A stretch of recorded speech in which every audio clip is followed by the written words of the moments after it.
Traveler, Paimon. It's been a while. Not that long. As it happens, there is a letter here for you. One moment. Here. A letter? From who? Whom? Dear Diary, Oh. I'm Kale. I work as a trainee forest ranger under my master, Tighnari. I'm also studying at the academia. I've been getting better and better at reading lately. Mr. Al-Haytham says that the written word is a crucial medium for exploring the world and understanding oneself. That's why I decided to start this diary. I thought this was a letter for us. Why is it started with a diary? Did she just send the diary? Like what? That said, what should I write about? Things are pretty quiet in Sumeria these days. Life is good. Every day is a fulfilling and happy one. When I think back to the days when I suffered from Elazar, or way back to when I was injected with God remains, I'm in a much better place now. I hope it stays that way forever. You would do. I'll leave it there for now. Master said he'll take me shopping in Sumeru City today, which is great, because I've been meaning to visit the toy seller at the Grand Bazaar for a while now. Kale, time to go. Yes, Master! This is all in the letter? This is in the letter? What?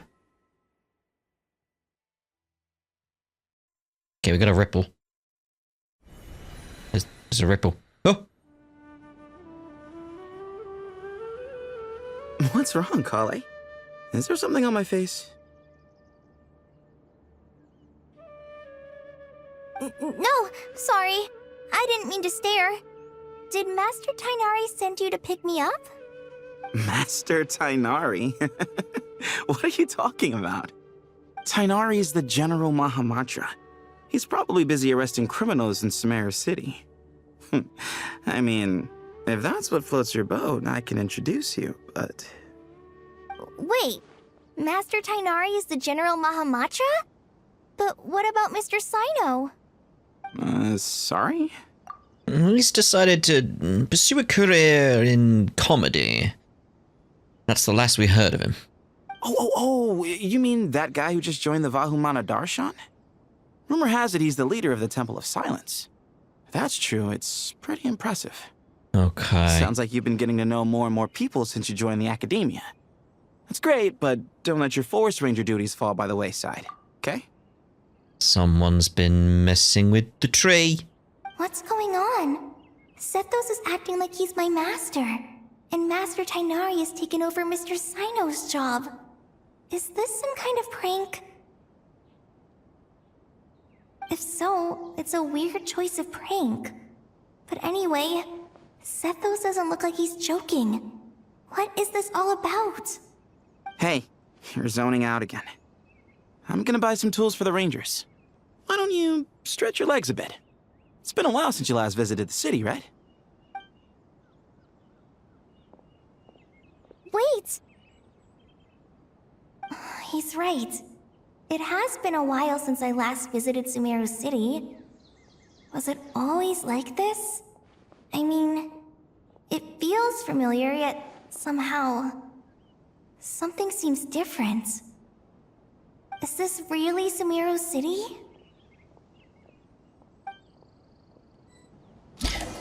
Yeah, this is odd. Either you're in a dream, or someone's been messing with memories. When the icon appears in your quest tracker, it indicates that your progress has been saved. An exiting story mode will not set your progress back. I did point that out ages ago to people, that you can just leave the story. That's been a thing for a while, by the way.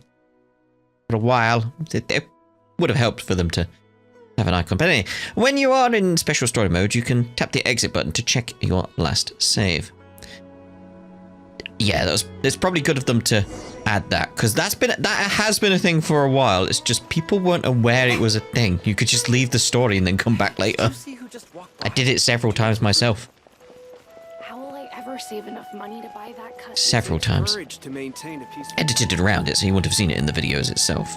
Like some days it's like it was several days between parts of the story for me. But the video, just straight into Lord Kabe Bay, did you get a chance to review this month's accounts? Any feedback? You mean the version you sent over a few days ago? Yeah, I took a look when I received it. I was thinking that maybe our profit margin is a little excessive. I visited some of our commercial partners last month. Their earnings are very slim. It's so weird to see him like this, and his title, Super Wealthy Merchant Who Has It All. Are you suggesting that we give up some of our profits for them?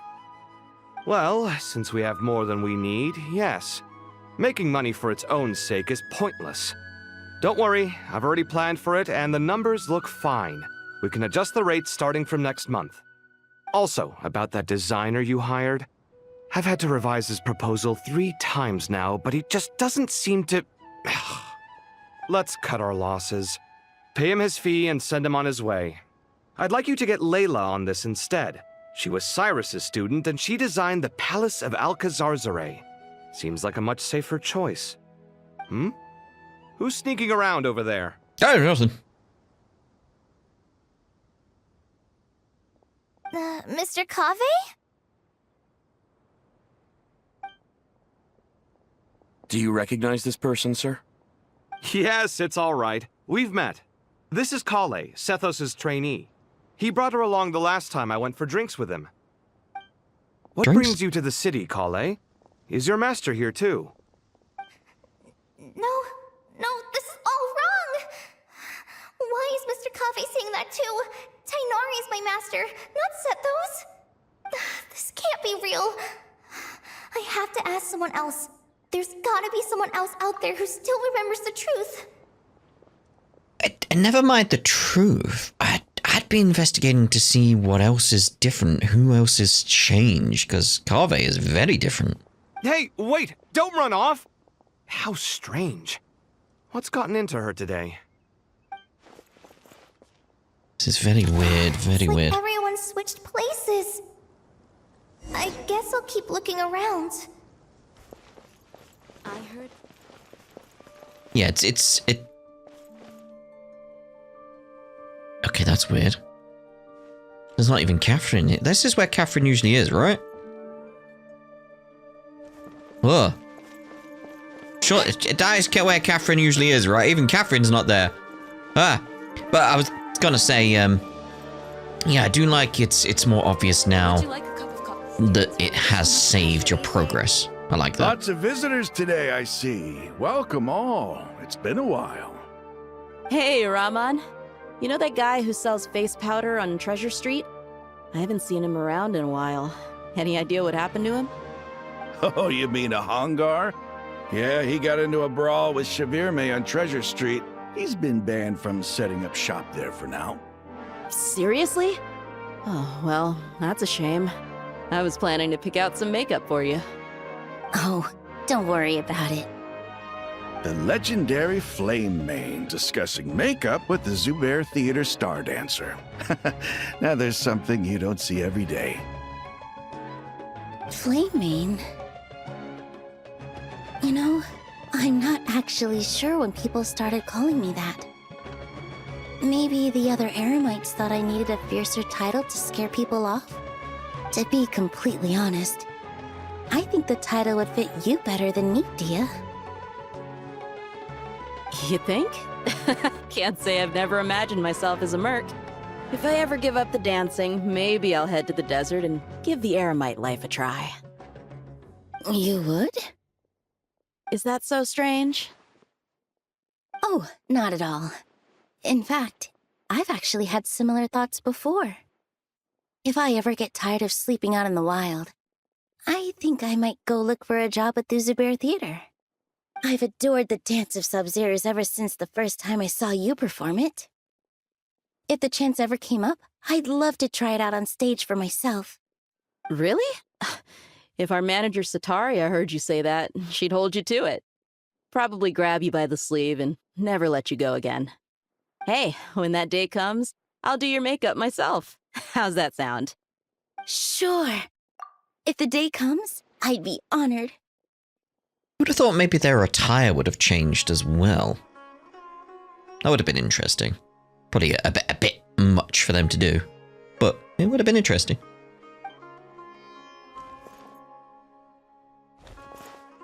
that more appropriate to... Everyone I know, everything I've ever known. Suddenly it's all a jumbled mess. The question is, who's right? Them or me? My head feels so heavy. I can't think straight. Yeah, more appropriate to what their jobs are now, sort of thing. Like, because they need different equipment and, like, even weapon changes would have been interesting. Yeah. Anyway, let's go see what's going on with these two, actually. Because we don't have to interact with them, but I really would be interested in it. Are you even sleepy anymore? Like, but Dory, I'd be interested. Like, are you even a merchant? All right, not a single Mora short. That covers you for this month's rent. What a relief. I was worried the design fees I received this month wouldn't be enough. Well, next time, don't fret. Just let me know and I'll give you a few days' grace. We've known each other long enough for that. Anyway, how are you settling in? I couldn't help but notice that you're staying up late quite often. Yeah, I can't explain it. I just feel more inspired at night. Once I get in the zone, I can race through a whole bunch of drafts, no problem. But what about you? I keep hearing you sighing these days. Is everything okay? Well, it's just... Don't you think this house is a little small? I guess I should be used to it after living here for so many years. But for some reason, I've been feeling claustrophobic recently. I want to move somewhere bigger. Once I've made enough Mora, I'm gonna buy a huge new house. As big as... at least as big as the Palace of Alcazarzaray. That sounds really expensive. True. I'll never be able to afford it on a scribe's salary alone. I need to find another way. And that's just bizarre. The fact she's staying up late as well. Everything's just inverted and wrong and strange. Oh. Mahamatra Tainari, we've apprehended the suspect. They say that the fool is prone to blind faith, but the wise man is not immune to it either. Suraj, do you have anything to say in your defense? Tainari, you were the one who turned the sages against me. Just a few words of caution from you was all it took to destroy my research. And now you're trying to stop me again? You should know that mechanical life is the future! We must cast aside our useless flesh and... That's enough. I'm not in the mood to listen to your lunacy. Anyone could tell you how amateur your work is. Karina, Ilias, put him somewhere safely out of the way. Yes, sir. Next on the agenda is... Master? What is it? Wait, did Professor Zahahati send you? She's been encouraging me to take on an apprentice. Might be getting a bit ahead of herself there, though. No, Master! It's me! Kale! Listen to me. Something really weird is going on in Sumeru City. It's like everyone's identities have switched around. You're not the General Mahamatra. You're a Forest Watcher. Just yesterday, we agreed to come to Sumeru City today to go shopping together and... All right, there's no rush. Let's back up a little. Your name is Kale, correct? Although this is our first meeting, you do seem strangely familiar somehow. Is there anything I can help you with? No. No.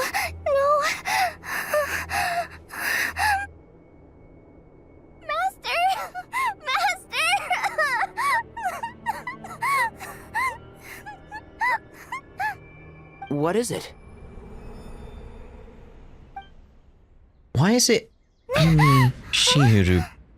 Did you have another nightmare? Okay. I've told you before, when you're tired, lay down on your back in bed and get some proper sleep. It's much better for you than napping on your front. Poor posture obstructs your breathing, which can lead to all sorts of weird dreams. Now, We're supposed to go shopping in Sumeru City today, remember? Cheer up. I'll take you to Hushang's. I heard he's got some new toys in stock. Go wash your face, take some deep breaths, and when you're ready, we'll head out. Okay. Thanks, Master Tighnari. So it was just a dream. I mean, I don't know about that. It was very, very real. And yet, dreams can sometimes be a warning of things that will soon come to pass. Who said that? That dream felt unusually real, didn't it? Here's my suggestion. Since you're heading into Sumeru City anyway, you may as well tell Lesser Lord Kusanali about everything that happened. And just to be on the safe side, I think you should also inform your 2 traveler friends who once helped save Sumeru. I'd write them a letter if I were you. Time is short. A storm is coming from beyond the bounds of fate. Well, that makes more sense, doesn't it? Oh, that again. It's always worrying when it does that.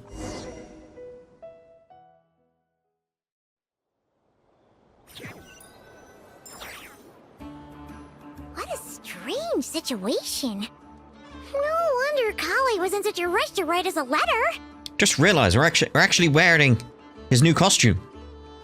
We've done so many other little events around the place where he's not wearing them. It's like, oh, he's actually got it on now, which makes sense because it's after him getting it, but still. Imagine waking up one day to find that everything around you has changed. You might not even recognize Paimon anymore. Who? Oh, that's a scary thought. Let's get to Sumeru and find out what the heck is going on. And you are?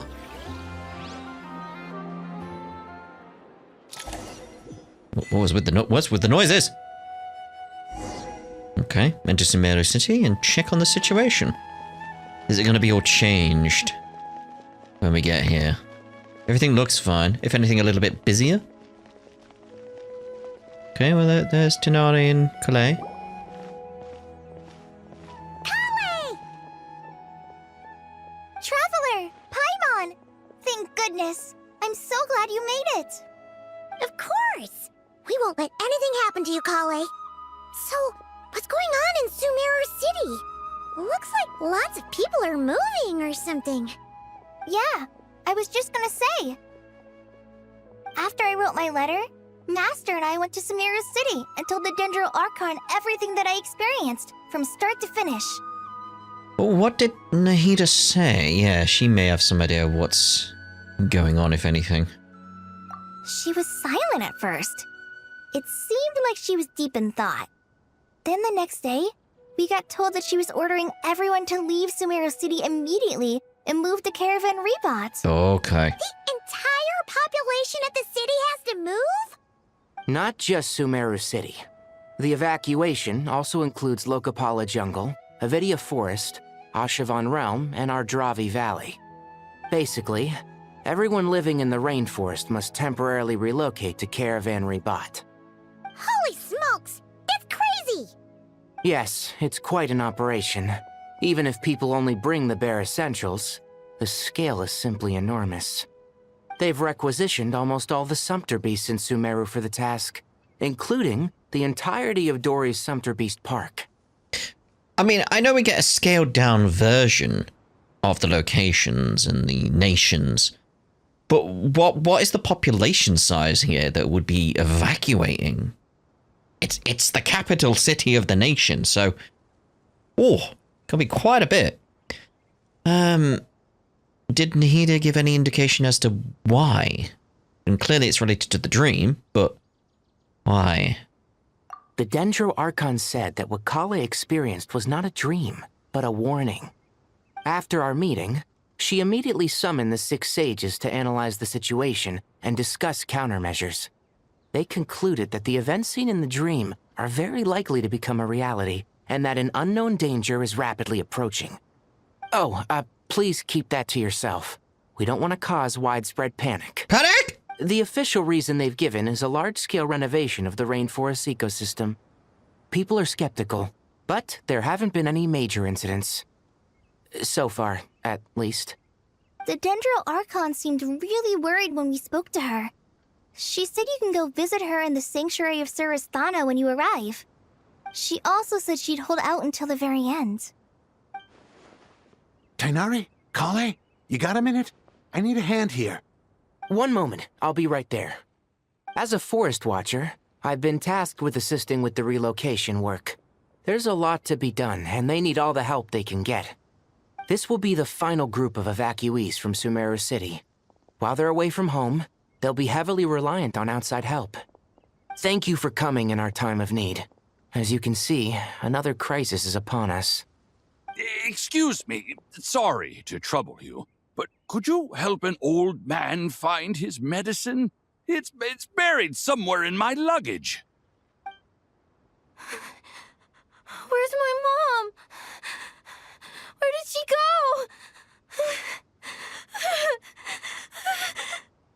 go? Don't worry. It'll be okay. Those items are worth a small fortune. Make sure you store them somewhere safe. You understand? I bet you thought you'd get away with this in the chaos, huh? Guess again. No petty thief gets past me. Mass evacuation inevitably comes with all kinds of problems. Nahida wouldn't have resorted to this unless it was absolutely necessary. Yeah, we really need to have a word with her. Like, she'll give us more information, really. Something bad's coming. Strange events of Kale's dream took place in Sumeru City. Whatever danger is afoot, it must start here, which is why everyone has to leave. We should go help the evacuees. See you around. I'm so glad that you believed me and came all this way to help. It means a lot. Please stay safe. Don't worry. We may not know exactly what's going on yet, but as long as we stick together, we'll find a way through this. Goodbye! Look after yourselves! Will do. See ya!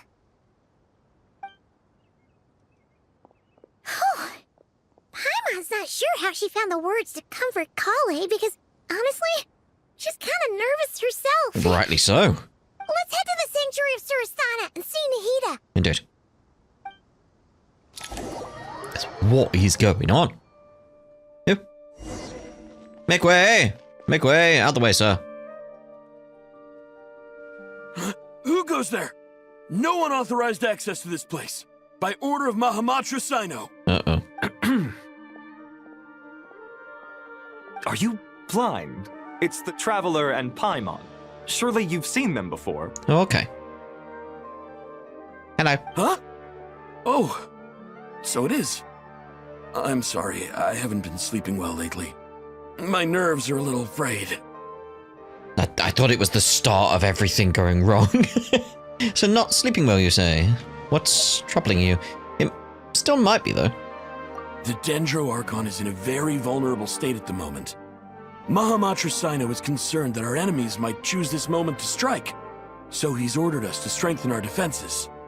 Just seeing you two again already puts our minds at ease. Please, enter. I'm sure everyone's expecting you.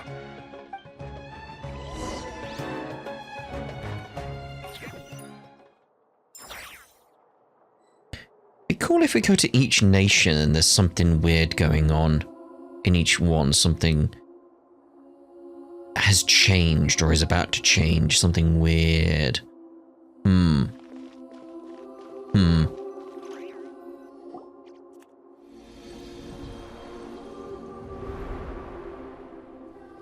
Traveler, Paimon, you made it. Aha! Perfect timing. Reliable helpers like you are just what we need right now. Oh, it's good to see everyone again.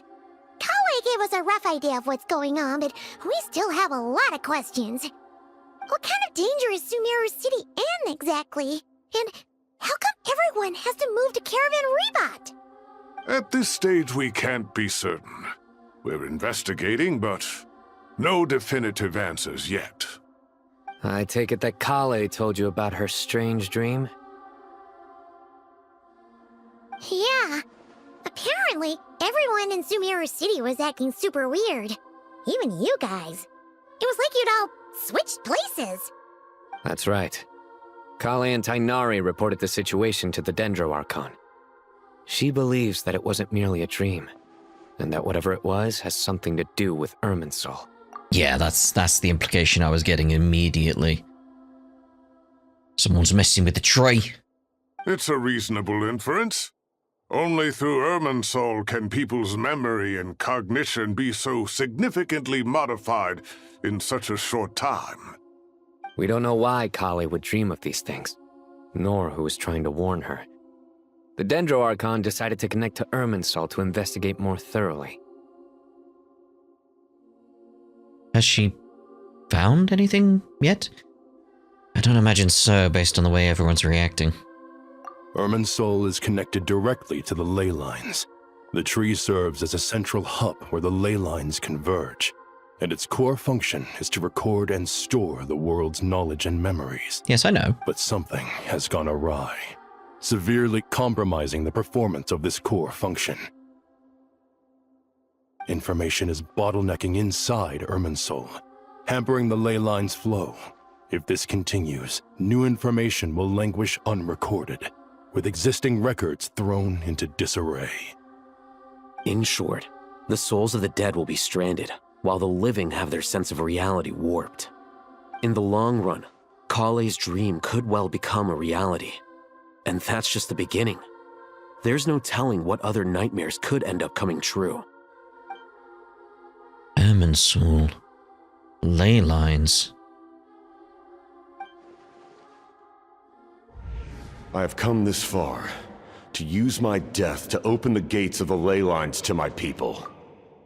I was thinking about Natlan, but I wasn't thinking about the captain. In Natlan, the captain was storing stranded souls inside his own heart. It was only after the rules of the Night Kingdom were amended that they were finally able to return to the ley lines. And that was just one nation.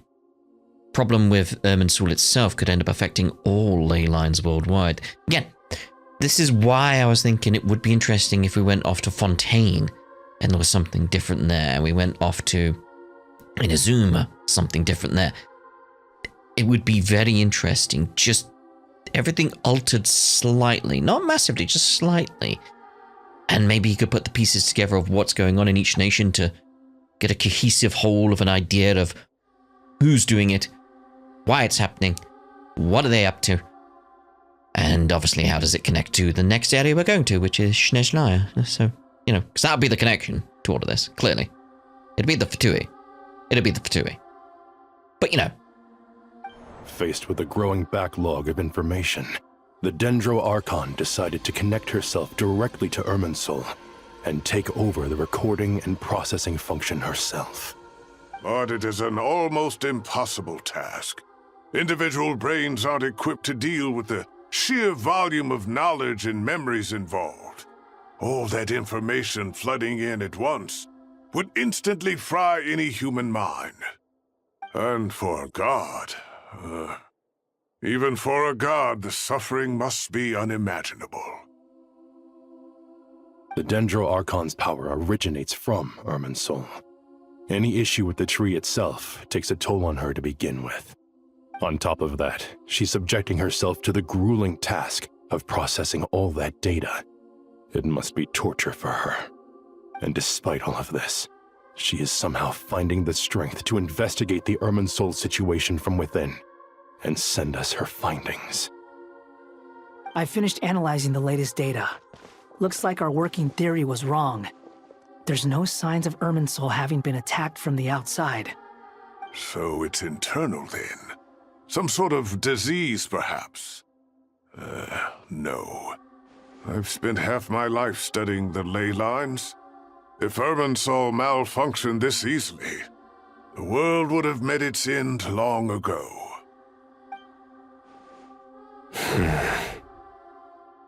Sino? Sino? What is it? Not long ago, I got a tip from the Core of 30 that a large number of unidentified merchant caravans had recently been spotted entering Sumeru through Beta Harbor. At first, I suspected that they might have something to do with all this, so I sent some people to investigate.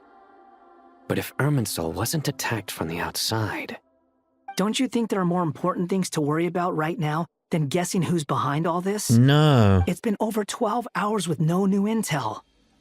If even the Keeper of Irminsul is this badly affected, you can imagine how bad things are in there. I see where you're coming from, Hat Guy, but we need to figure out who's doing this in order to potentially find a solution. So you need to explore every angle. And now we're here, we could go investigate those caravans, etc. Nope. Oh no. Dendro Archon.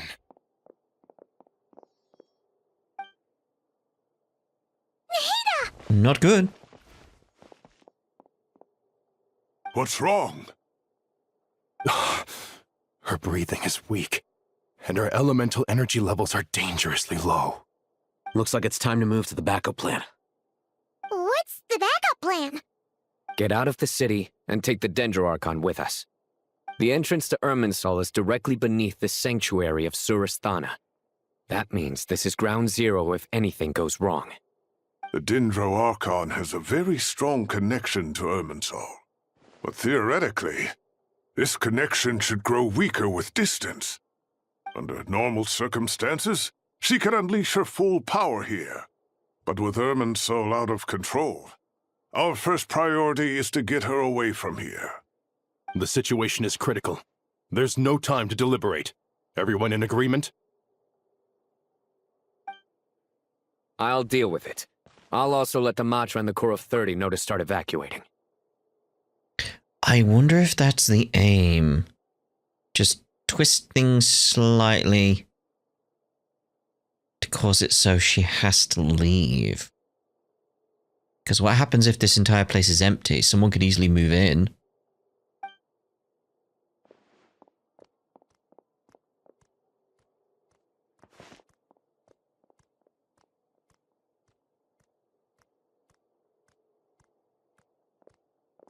Let's go.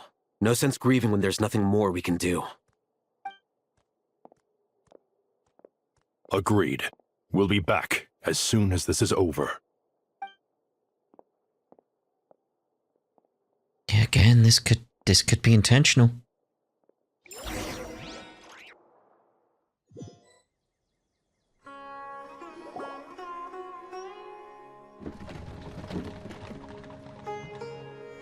There goes Nahida. The last group of civilians has been safely evacuated. Dendro Archon's carriage will travel with them.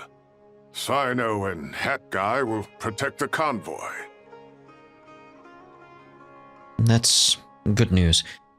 But you don't look very relieved. With the Dendro Archon in a coma, we've lost our means of investigating the situation. And with Irminsul still deteriorating, we have no choice but to evacuate Sumeru City. Feels as though we're being pushed along by an invisible hand. Stop moaning, Cyrus. We're the teachers here. We should be showing a little more confidence, don't you think?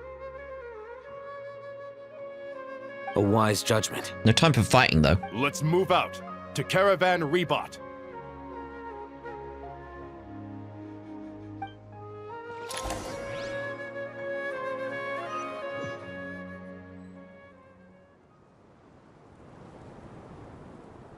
Sir, all units are in position. Good. Everything is going to plan. Interfering with Sumeru City is a necessary step, so do not hesitate. The Irminsul situation will not harm you. I knew the Fatui were going to be involved. We need to speed things up here, too. We don't want to keep our client waiting, do we? No, sir. You have my word. Everything will be completed on schedule. They say that fervent ambition attracts the favor of the gods, and with it, a vision. But we appear to be the exception. So, is our ambition not strong enough? Or does it threaten the very foundations of this world? That guy! What? Nothing. You just looked like you were lost in thought there. Do you have any ideas about what's going on? From what I know about Irminsul, the system doesn't break down that easily. I don't have the faintest idea who could have done this. Actually, one name did cross my mind. But, he's already dead. Do tell. No, don't just stop there. Come on.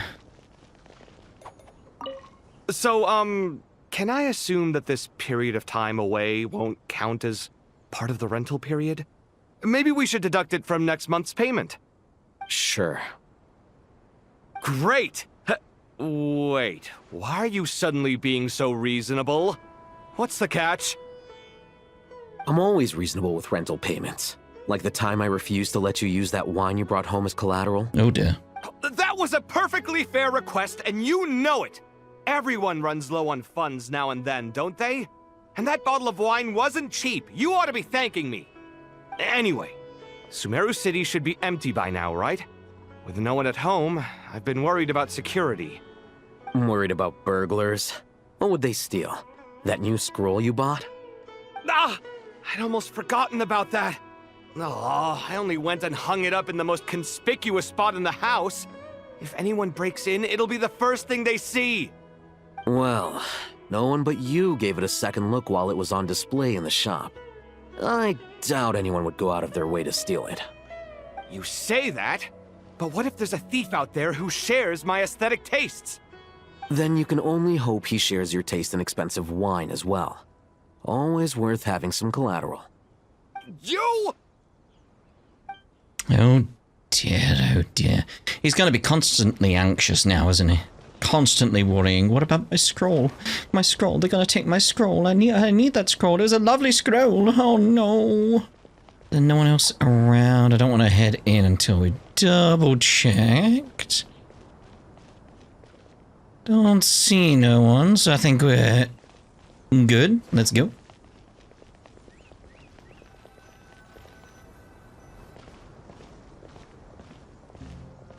How is the Dendro Archon? Her breathing is steady. I prepared some therapeutic incense for her, but it hasn't had much effect. Her vitals are still very weak. Based on the information you've provided, I have a working hypothesis. Her condition is partly due to Irminsul's influence, and partly due to a physiological imbalance caused by the rapid depletion of her power. Elemental energy usually flows through the body at a relatively constant rate. The body grows accustomed to this rhythm, so when it's thrown out of balance, physical symptoms will appear. Is this similar to the ley lines? Overloading and withering both directly affect their vitality, potentially causing irreversible damage. Correct. From a biological perspective, if you overexert yourself, you pay the price with your life. The Dendro Archon is not only drained of power, but her life force is at a critically low level. Is there any way to restore her health? I know the ley lines have strong self-healing abilities. As long as any blockages or pollutions are dealt with, they can quickly regain their vitality. But what about people? Well, gods. What's their capacity for self-healing? I imagine it's just time. It's just going to take time for her to regain her energy, restore the flow kind of thing. Before we think about that, there's a bigger predicament to resolve. Restoring the Dendro Archon's power requires us to heal Irminsul first. Yeah. But that will be extremely difficult without the Dendro Archon's power. Paimon's already getting lost here. Tonali and Sino are discussing the current situation at pace. I have to concentrate hard to keep up. Master Tighnari and Sino look so serious. I've not heard Master speak in this tone for a long time. Tighnari. Mighty Morphin Power Rangers! Master Nephis, sages. Tighnari, haven't seen you in ages. Have you gotten taller? Or did your ears get longer? Hopefully the former, Uncle Baladuri. Sino, where's Professor Cyrus? I thought he'd be with you. He went out into the wild to investigate the situation. He said that the Irminsul anomaly will likely start to affect the real world soon. He shouldn't be trotting around alone at his age. Which way did he go? I'll look for him later. Would someone mind introducing us? Ah yes, of course. Allow me to do the honors. I'm sure we're all familiar with the Traveler and Paimon. They're the heroes who helped foil Azar's conspiracy and save Sumeru. That's us. These gentlemen and I are the 6 current sages of the Academia. Balduri and I are part of the Old Guard, while the other 4 took office after Azar and his clique fell from power. Did you see that guy's beard? We have Sage Alkindi of the Spontamad Darshan, Sage Farnas of Kasharawar, Ritaoist Sage Shakir, and finally Haravatat Sage Rusht. Nice to meet you all! It's an honor. We'll be working together closely to resolve this crisis. I've heard much about you. Delighted to finally meet you in person.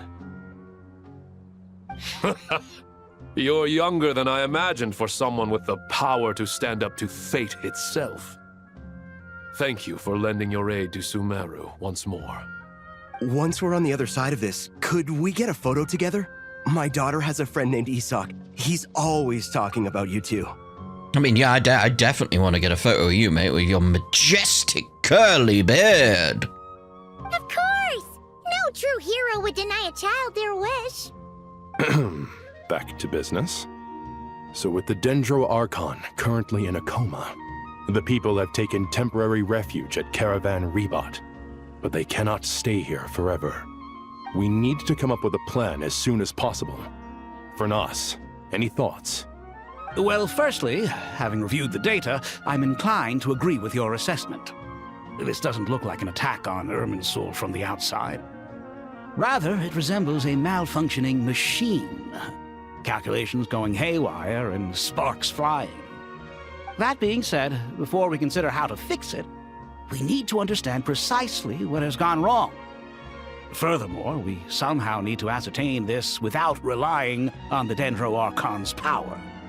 We have no direct access to Irminsul. However, we might be able to gather the information we need from the ley lines. Study the branches to learn about the trunk, in other words. Wait, is that what Cyrus is up to? No wonder he ran off to research in the wild. Curse always one step ahead of me, isn't he? I heard that while in the sanctuary of Surasthana, the Dendro Archon had to serve as the central information hub herself. This is a clear sign the situation within Irminsul might be far worse than we can imagine. Irminsul is vital not just to the safety of Sumeru, but to all of Teyvat. We must be the ones to bear responsibility for this world. To be on the safe side, I think we need to consider some backup plans. Are you saying we should consider a scenario in which Irminsul is completely destroyed? I'm merely pointing out that the possibility exists. What would happen then, though? You have a valid point. But until worst comes to worst, I believe we should focus our efforts on resolving the Irminsul anomaly and helping it recover. Kale, I understand that you were the first to foresee this crisis. If it's all right, I'd like to talk with you about it in more detail. Of course! But even I don't know how I came to have that dream. If there are no signs of external damage, could it be a stress fracture? Metals tend to suffer from this issue with long-term use, and Irminsul has existed for centuries, after all. It's possible, but surely a stress fracture would be more likely to cause a complete shutdown rather than chaos. Sages, General Mahamatra, sorry to interrupt, but something has come up. What happened? Some citizens didn't believe that Sumeru City was really in any danger. They slipped away and hid during the relocation, intending to return home. Fools! How many people are we talking? About a dozen. Sakura found them while on patrol, but they appeared to be suffering from psychosis. For whatever reason, they were trying to kill each other. By the time we arrived, there were only 2 survivors. One was unconscious from their injuries. The other tried to attack us, but was subdued. Where did this happen? Near Yasna Monument. That's not far from Caravan Rebot. Master. I know. The Irminsul anomaly is beginning to have effects in the world. I didn't expect it to spread to Yasna Monument so soon. It almost feels like we're being chased relentlessly, with no time to catch our breath. Sir Cyrus said the same thing. He sent me back to report in while he continues investigating. I'll go join him. I mean, we're coming with you, obviously. Count me in too. Don't let my age fool you. I can still fend for myself. Very well. Meanwhile, the rest of us will continue discussing our next steps. Get back soon. Take care of yourselves. It's getting dangerous out there. Sure thing, beard guy. Seriously, his beard's amazing. Like, look at his beard! That's so cool! Sorry, I really like his beard. I thought we'd be safer once we got to Caravan Rebot. If the Irminsul anomaly's sphere of influence continues to expand, our only option will be to move into the desert. To Aru Village? We should check if they can accommodate so many people. Essential supplies will also become an issue. We were only able to relocate here so quickly because Caravan Rebot is well stocked. If we move to the desert, we'll need to carefully calculate how much food and water to bring. Water should kind of be the priority considering where you're going. It's the desert after all. Don't be nervous, Kale. I just wanted to ask, have you ever had similar dreams to this one before? Similar how? Dreams so vivid, they seem real. Filled with strange or dangerous things that you cannot explain. Let me think. There was one time, I don't remember it very clearly, but I saw fire. Fire? Yeah. I wish I could give you more details, but all I remember is fire everywhere. From the sky to the ground, everything was burning. The heat was unbearable, and ashes were blowing in the wind. I doubt this dream was a mere coincidence. Perhaps it was some kind of prophecy? And yet, you've never studied astrology. I'm at a loss to explain it. Well, that's not worrying at all. Fire, lots of fire, everything burning. Oh dear. Thank you for everything, Tighnari. Don't worry about me. I'm fine. But if you don't mind me saying so, Master, you're looking a little nervous yourself. I only just got appointed as Grand Sage, and now this happens. It's quite overwhelming. Looking back now, I don't think I handled the situation with Azar very well at all. Yes, I protested, but I went about it the wrong way. Instead of helping, I just ended up getting locked away. Now that I'm the Grand Sage, I have to be responsible for everyone's lives, including the dozen or so who fled to Yasna Monument. I can't help but blame myself for their deaths. It's only natural that you want to do the best job you can, but Master, we both know perfection is impossible. You're right. We may well be heading into the desert before long. Feeling up to it? We left in such a hurry that I didn't bring any sun lotion, but I'm sure I can make some from local ingredients here. That was a big part of my graduation thesis, after all. Still remember? Of course, like it was yesterday. I remember asking you if you'd like to stay and teach, but you turned me down without a moment's consideration. Anyone else would fight tooth and nail for the chance to research by my side, but you couldn't get out the door fast enough. Weren't you afraid I'd hold up your thesis and stop you from graduating? If you'd pulled a move like that, I would have reported you to the Matra right away. You wouldn't give me a second chance? What about the bond between mentor and student? No, Master. I would not sit by and watch you go astray. Very good. Then I taught you well. I like that little conversation because it has that element of this situation is dire. It's kind of nerve-wracking. You're going to have a lot of worry, and they're just sort of almost calming each other down by just thinking about their past and how they'd react and all that type of stuff. It's nice in a way. It's nice in a way. Comforting. That guy! What? Nothing. You just look like you were lost in thought there. Do you have any ideas about what's going on? From what I know about Irminsul, The system doesn't break down that easily. I don't have the faintest idea who could have done this. Actually, one name did cross my mind. But, he's already dead. Yeah, oh, come on!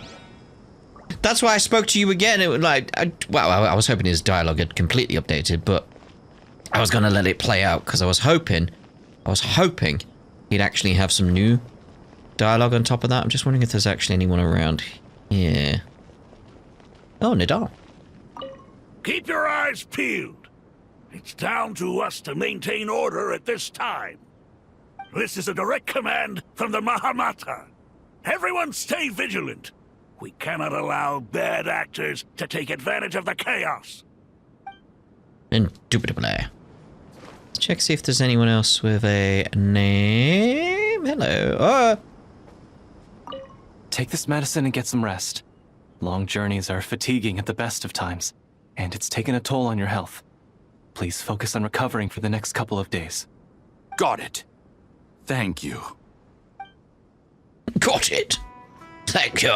No. Anyone else? Ooh. Can I check on you at all? No, you're outside the barrier.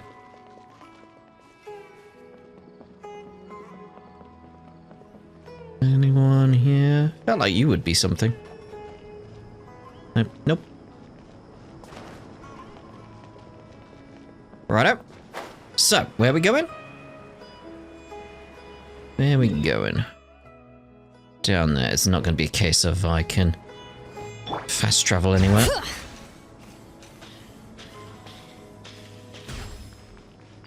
There we go. I haven't done that in a while. But you can tell.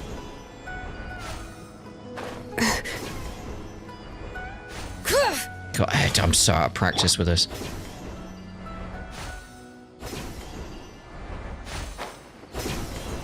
There they are. How's things go? Oh god, he's got his head in his hands.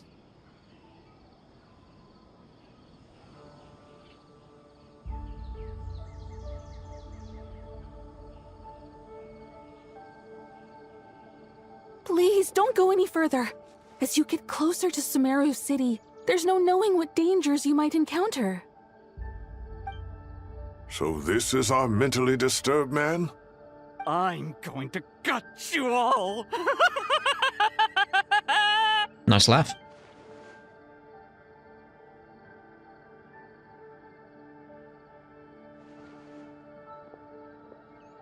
Cyrus, you didn't even bring a single guard? Do you think you're some sort of warrior? It's fine. Come here and look at this. Oh, it's... A ley line blossom? Quite different, isn't it? That's right. Flowers that bloom from openings in the ley lines, indicating some sort of anomaly. I don't believe I've ever seen a color like this before. Yeah. Did you discover it nearby? Not just here. Way over there, too. They're everywhere. There's even more in that direction. How did you ascertain the situation further ahead? Didn't you just say that we can't go beyond this point? Yes. This area is relatively safe so far. But if you continue forward, delusions will start afflicting your mind. However, some vision-bearing mercenaries were able to maintain their sanity a little better. They're the ones who brought back news from further afield. Sino, do you remember the class I taught on dissecting ley line blossoms? I do, Professor. I received full marks in that course. Good. After all these years, it's time to put that knowledge into practice. There must be anomalous information hidden within these blossoms. Alkindi, I'll need your help as well. Been a while since we worked on a project together, hasn't it? Sure has. Well, what are we waiting for? Let's get to work. Anything we can do to help? Nahida once said that Irminsul doesn't contain any information about me. So theoretically, I shouldn't be affected by such anomalies. It's still risky, though. Yeah, we'll head a little further out. It's still a bit risky. Will you need my help? I should be fine. I'd be worried it affect you more than us, though. All right, well, don't go too far. There's too many unknowns at this stage. Let's regroup at Caravan Rebot later. Don't worry if you don't show up. I'll come and find you.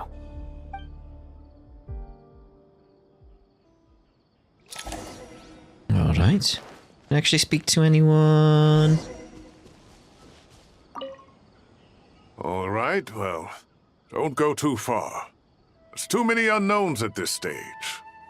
Let's regroup at Caravan Rebot later. Don't worry if you don't show up.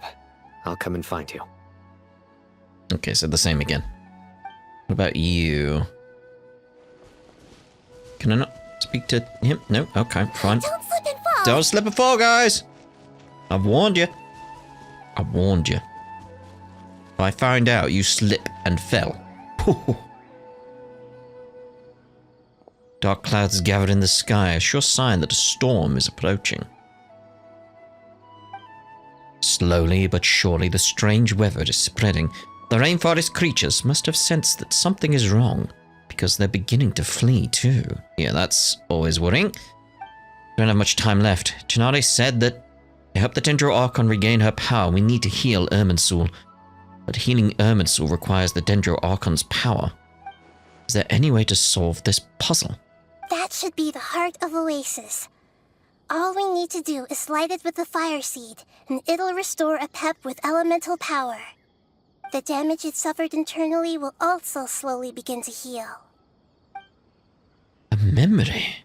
That's it! I've come up with a new plan. If I use Apep's Heart of the Oasis, I might be able to help Nahida replenish her lost Dendro power without any need to rely on Irminsul.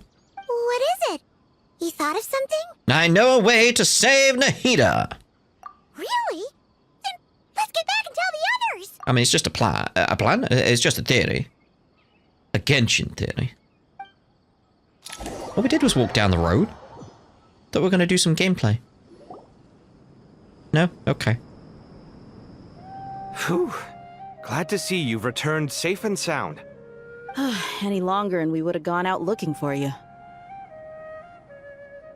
Well, this is a nice surprise. Paimon sure feels better with everyone we know here. It's great to see you all. We've made some progress, so let's start by giving you and Paimon a quick update.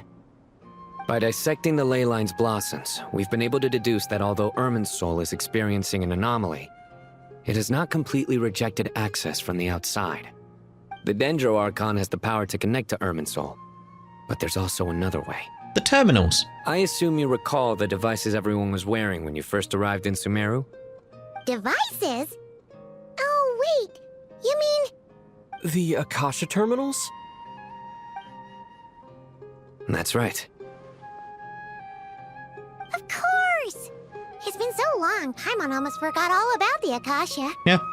Wasn't it shut down, though? Yes, but although the system isn't currently operational, the technological infrastructure is all still there.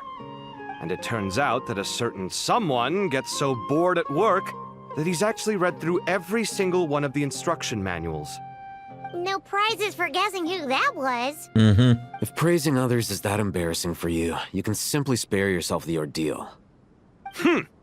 As much as it pains me to say anything nice about him, there's no denying his intelligence. He rarely forgets anything he's read. I love that back and forth. The Akasha is exactly what Sumeru needs at this moment. Between us, we should have all the knowledge and expertise we need to get it up and running again. But if I recall correctly, doesn't the Akasha need a Gnosis to function? That's exactly right. The Akasha relies on the Gnosis as a power source, and in its absence, we'll need to find an alternative. To tackle this problem, it looks like we'll be relocating once again. Namely, to the Temple of Silence. Ring any bells? It's the only major institution in Sumeru dedicated to preserving the knowledge of King Deshret's civilization. You might find the answers you're looking for hiding there. I agree. There's a good chance. Master Nephis and the other sages have discussed it. As the chaos from Irminsul continues to spread, Caravan Rebot won't be a safe haven for much longer. We have to move into the desert next. The scholars and sages will head to the Temple of Silence, while the civilian population seeks refuge in Aru Village. The Eremites will keep everyone safe during the journey, and Candace will be there to receive us at the village. This leaves us just one thing to worry about. That Dendro Archon. She's very weak. We can't afford to wait until Irminsul is fixed. There has to be another way to help her. Huh. Well, luckily, the Traveler had a eureka moment while we were out investigating. Really? Wow, nice one, Traveler. Let's hear it. You tell everyone about the heart of the oasis. What say our Amorta experts? Theoretically, it's feasible. From what you're saying, although elemental life and elemental energy have their differences, the Dendro Archon has explicitly stated that she can imitate the power of the former. In which case, as long as Apep is willing, she should be able to convert her own power into a form that the Archon can use. It wouldn't be difficult for her at all. The only problem is convincing her to help. I'll find a way to persuade her. Yeah! Even though she wasn't exactly friendly the last time we met, she didn't refuse to talk with us. When she realizes the danger that Nihida is in, surely she won't turn a blind eye to it. Well, hopefully not. Either way, we're not exactly spoiled for choice here. Hey, it's better than having no options at all. I agree. Without Irminsul's aid, the legendary Dendro Dragon Apep may well be the only living thing in Sumeru who can help our Archon recover her power. There's no time to lose. I'll bring this proposal to Master right away. If he and the other sages agree, we'll split into 3 teams. The academics will go to the Temple of Silence to look for a solution to the Akasha problem. The Eremites will escort the civilians safely to Aru Village, and the Traveler and Paimon will take the Dendro Archon to see Apep.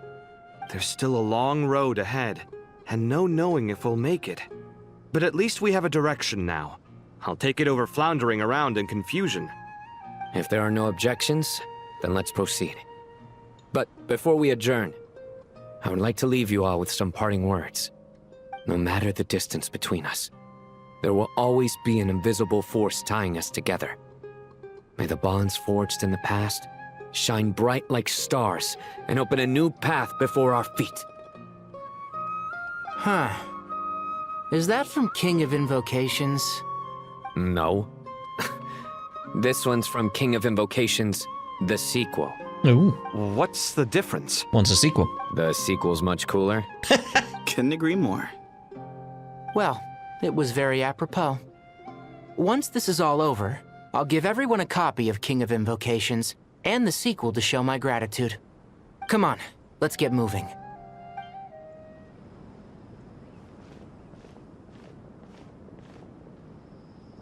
Tighnari has brought me up to speed. I approve of your plan of action. Oh, awesome. But we can't proceed with everything right away.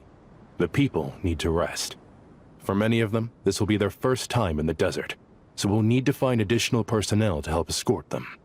You two, please go on ahead with the Dendro Archon. Let's rendezvous at the Temple of Silence later. No problem. We got this. Words can't express my gratitude, so let me just say, I hope everything goes smoothly for all of us. Goodbye for now. Bye-bye for now. All right, let's get going.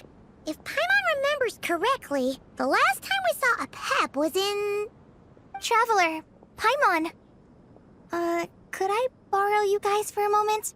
It'll only take a second. Must be urgent. Holly, what's the matter?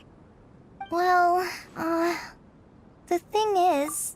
Is this going to be about your fire dream? Because that was worrying. Master Tighnari once told me, after you raise a problem, you should think about how to resolve it. But ever since I had that dream, I feel like I haven't been of any help at all.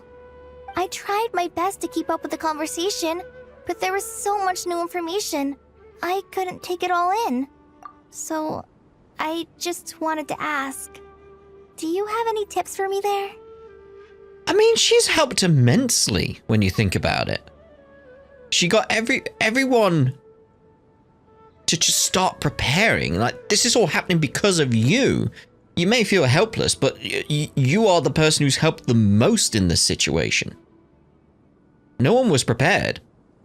But I can understand feeling sort of lost at this point. She could come with us, I suppose. That could be something. Paimon knows exactly how you feel. But fear not, everything you need to know is right here in Paimon's notes. Sumeru chapter.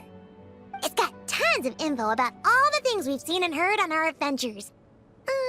Some parts are a little simplified, but hopefully it all makes sense. You kept that quiet. You see?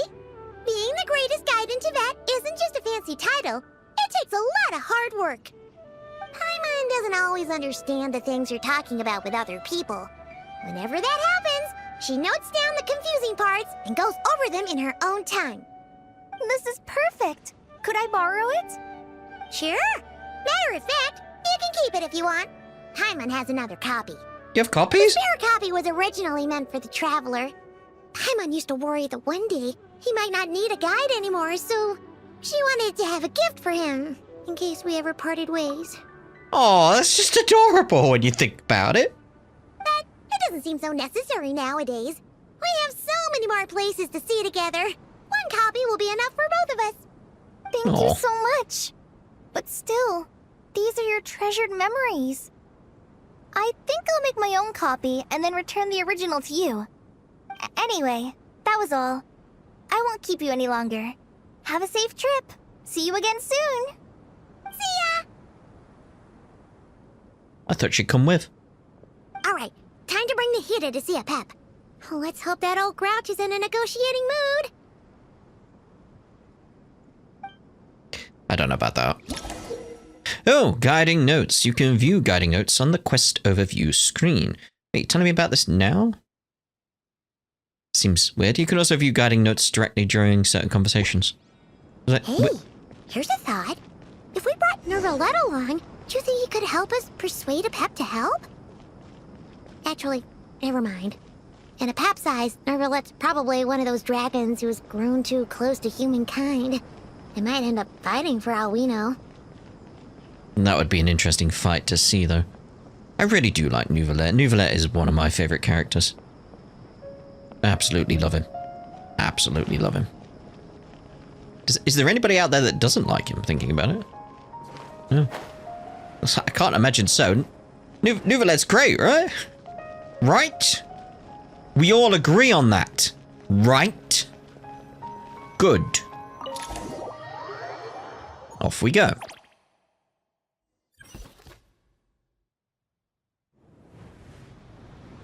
Hello? I had a feeling your kind might come calling. The ley lines are in disarray. Something has gone wrong with Irminsul, yes. I want to have a look at this now. Ooh. There he is with his beard. Hey, he actually mentions it. The current sage of that, kind and gentle. He has a 7-year-old daughter and is deeply devoted to his family. He is fond of his beard and grows very happy when someone compliments it. Yes, mate. Yes, because your beard is freaking awesome. Anyway, I'm assuming this slot came up. We'll go through this like this, just so we get everything. Were you around then? Like, some of these people, like, we probably could have interacted with them and I've missed them. That's probably it. Yeah. Anyway, it's the Dendro Dragon, in case you're wondering who this is. Nothing gets past you. Guess we can skip the explanation then. Even from a great distance away, I can sense that Sumeru is headed for destruction. You who took our home from us, prepare to watch as your own world is plunged into oblivion. Oh, how the cycle of history comes to a poetic conclusion. This isn't a joke, Pep! Nahida's in grave danger! Can you please help her? Is she now? Then do explain. For what reason should I lend Booer my assistance?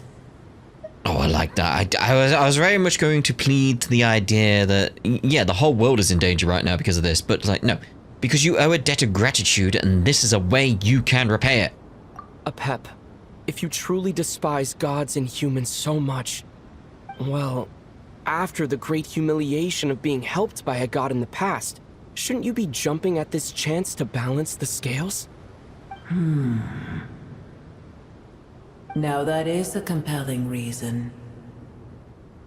When El Ahmar plotted against me and I was tortured by forbidden knowledge, it was Booer who saved me from agony. And though I regard with shame the pity of my enemies, to receive aid without repaying it would likewise tarnish a dragon's dignity. Oh, tiny Booer, puny humans. Just this once I shall deign to show you the true power of dragonkind. Whoa! It's happening again! We're gonna get sucked in! Hold on to me. We don't have the protection of the fire seed this time! Alright, off we pop.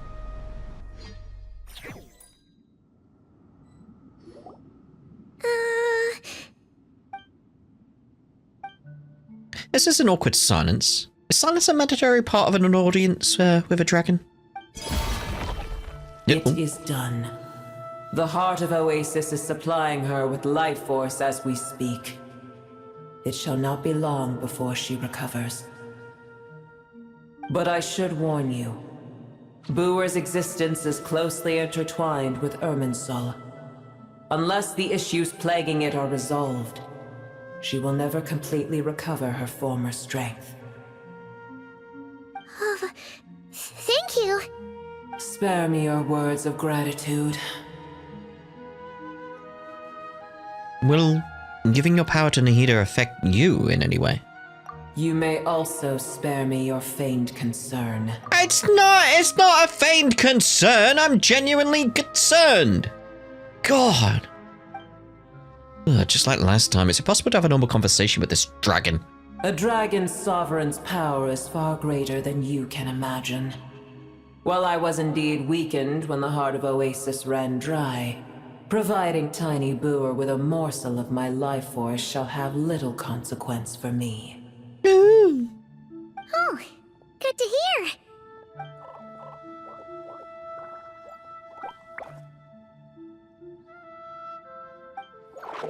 Just like Apep once said, the elemental life forms who merged with her have now been reborn. The knowledge, memories, and emotions they once had are gone. They're brand new individuals now. And yet for some reason they seem drawn to Paimon and me. Ever held in high favor, I see. There's a reason for that. Oh, well, you know. The compliment was sincere. Simply accept it. I don't know if I want to. Come to think of it, I'm curious how Apep sensed the ley line anomaly from so far away, and immediately guessed that something was wrong with Irminsul. Could she know something that we don't? Apep, do you know much about Irminsul? I did once. That tree was not planted by the heavenly principles. Irminsul existed before they ever arrived in Teyvat. What? There was a time when it belonged to Teyvat, to dragonkind. Its appearance and function then differed greatly from today. The ley lines flowed with an abundance of a familiar, primitive form of elemental energy. You may know it as the power of the Light Realm. The heavenly principles usurped and refashioned Irminsul, made it serve humanity, and used it to anchor the fate of the world. Yet in the end, humanity has failed to protect it. Heavenly principles, God of gods. It makes me sick. The enmity between your kind and mine can never be bridged. Yet, you still agreed to help us? As things stand today, holding a grudge against you would serve no purpose. But there will come a day when we reclaim this world for ourselves. The opportunity will arise no matter how long we must wait. I can already sense that far away from here, the Hydro Dragon has wrested his authority from the hands of the usurpers. Though we have yet to meet, I know that we are both preparing for our revenge day and night. Uh-huh. It's probably best if we don't tell Apep that we are on such good terms with the Hydro Dragon.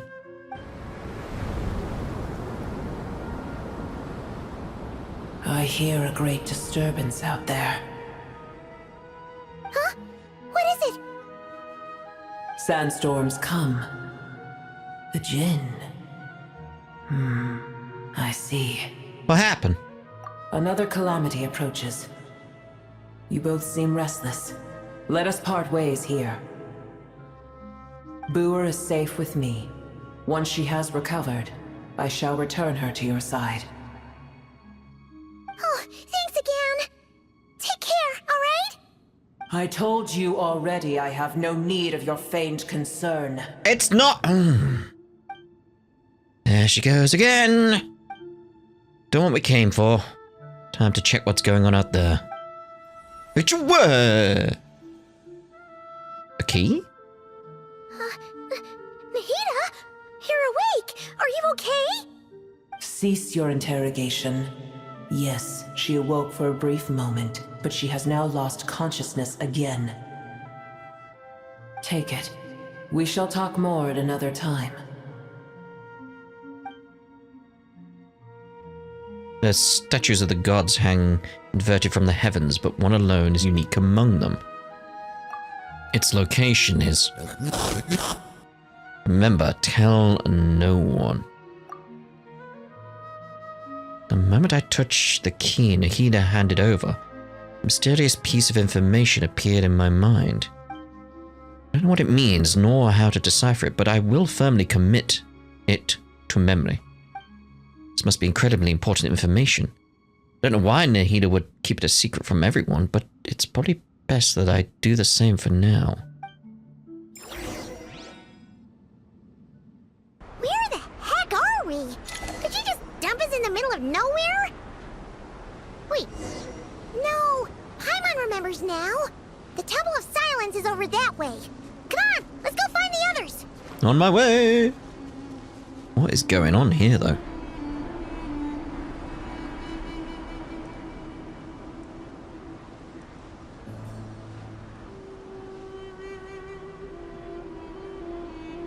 There's no need for everyone to stay here.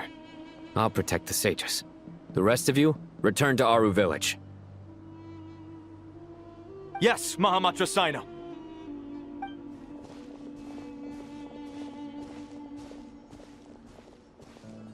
Sino! What's going on? You're back. How is the Dendro Archon? She's with Apep, and she's recovering. And she's giving her some of her life force. It's going well. What a relief. So anyway, what's with the sandstorms? It's the Jinn. Countless Jinn have stirred up violent sandstorms across the desert, blocking our path to the Temple of Silence. Tighnari and Kale have returned to Aru village to help. The Jinn are being highly aggressive, so both the village and the merchant caravans require protection. It's just one thing after another. Where did all of them come from anyway? In all my trips to the desert, I've never seen anything like this before. As I see it, the only possible candidate is Gurabad. Gurabad? Baladuri could explain in more detail if he were here. All I know is a rumor I've heard about from previous trips to the desert. Supposedly, a great number of dormant Jinn lie sealed beneath that city. Jinn from Gurabad, huh?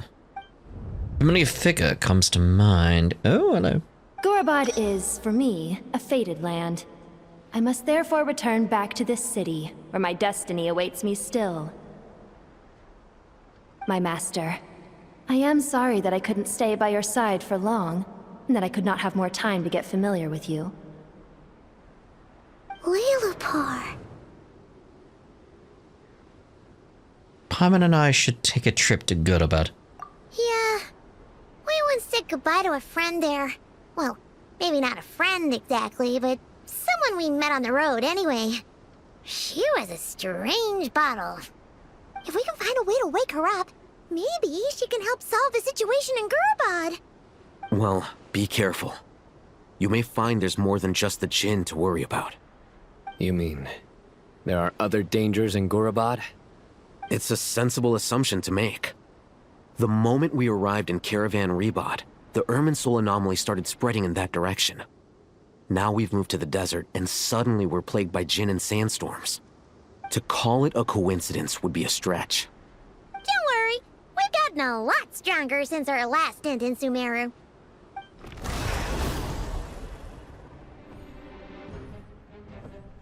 Ah! When did they show up? It appears the monsters native to the desert have been stirred by the Jinn's activity.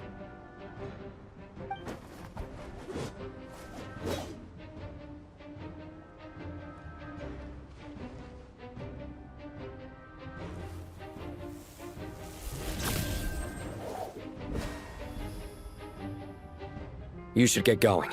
We'll take care of things here. Really?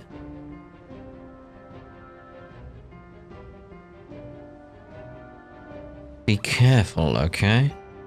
You too. Don't do anything too risky, though. Don't do anything too risky. You got it? That's what I said.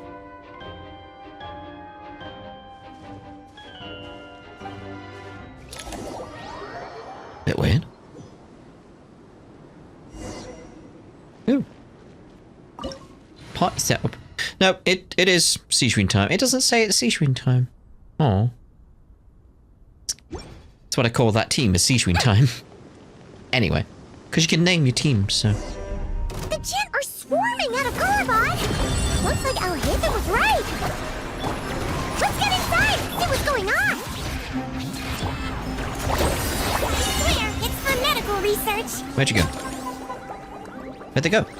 Oh, they died. They died. I forgot, Seashween's quite powerful, level 100 and all that. They just keep coming! How many of these things are there? We'll never take them all out! Let's just head further inside for now! Target spotted! All units at the ready. The Fatui? They must be using this place as a stronghold! Are they the ones behind all this? Clearly. Is everyone dead again? Everyone's dead again. Stop dying! Let's see! God. Such a pain. Fighting Jinn with one hand and Fatui with the other? This is pure chaos! It's a normal day in Sumeru, is it not? Fix your go! Bring it! Calm down! Calm down, dear.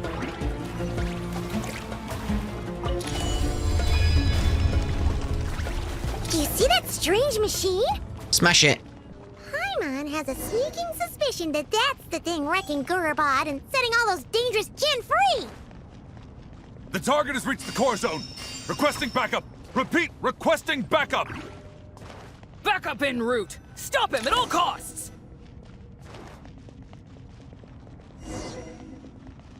Careful! Move back again!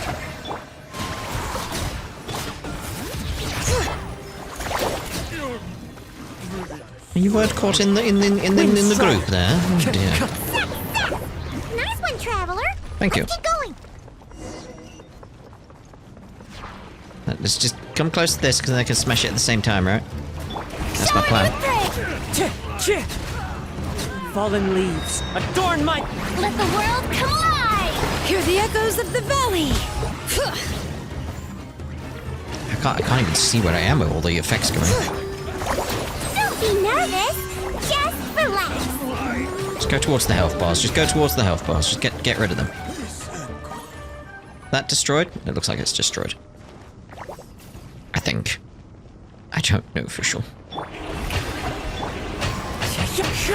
Yeah, we must have got the other one then.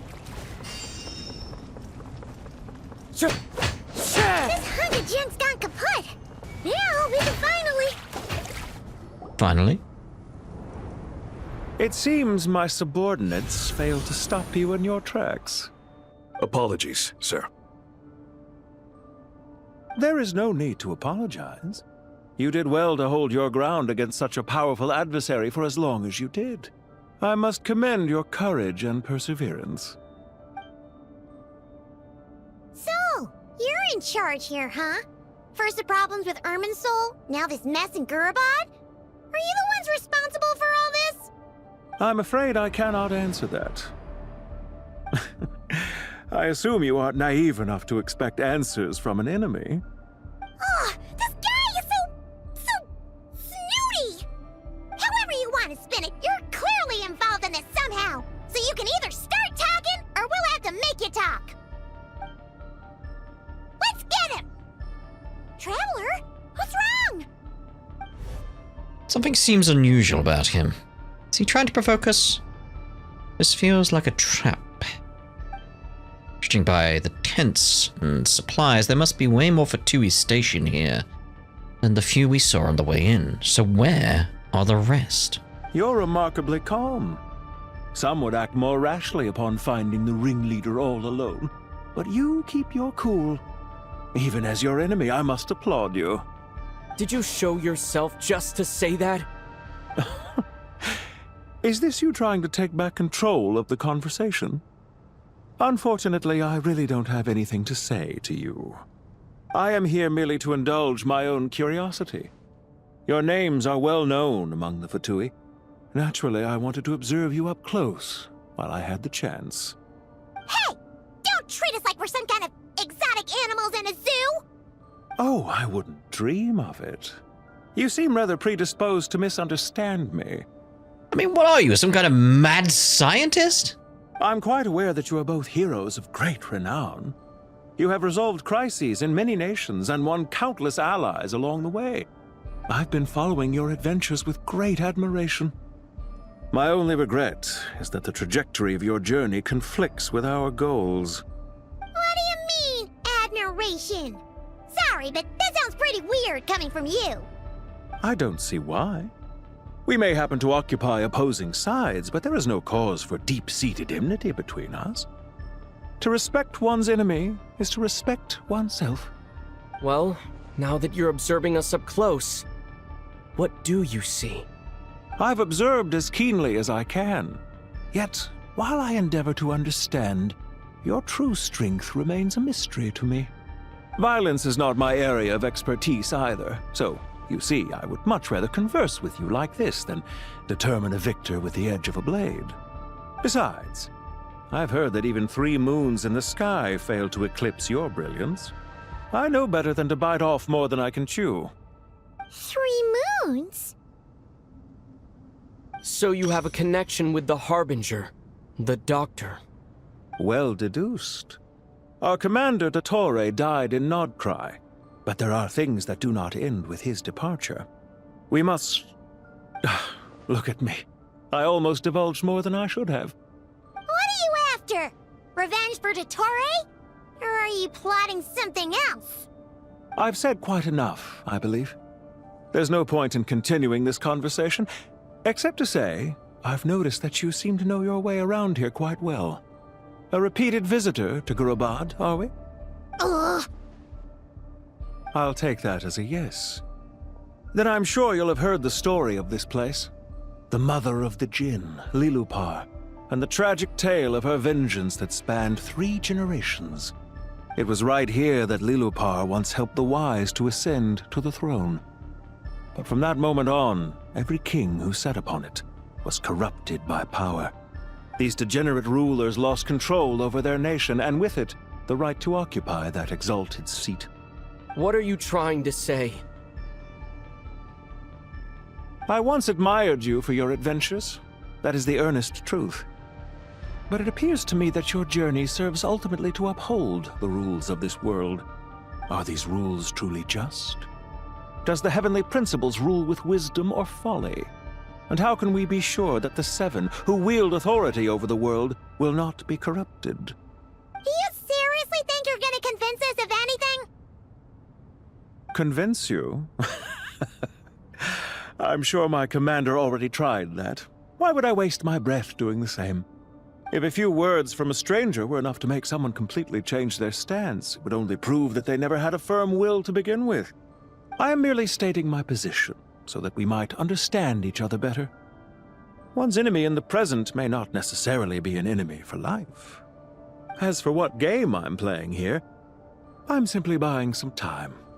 But now I must bid you farewell.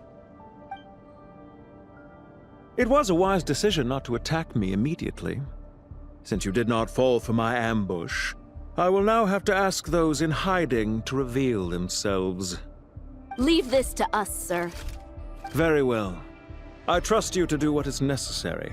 Stall him while I execute the next step of the plan. Sumeru City, Irminsul. Hey! Stop right there! Don't you dare leave without explaining yourself! All units, stop them! Protect the commander! I always enjoy his voice work. Did you hear that? He mentioned Sumeru City and Irminsul! He definitely knows something! We can't let him get away! Get rid of these pesky soldiers, quick! Rear guard to the front! Don't let them through! Get that thing in position! Hold on! Just a little longer! As one with wind and... We finally beat them! That mysterious guy can't have gotten far! Let's catch up with him! Come back here, no, come back! Whatever your name is! Come back here! Here we go, go this way.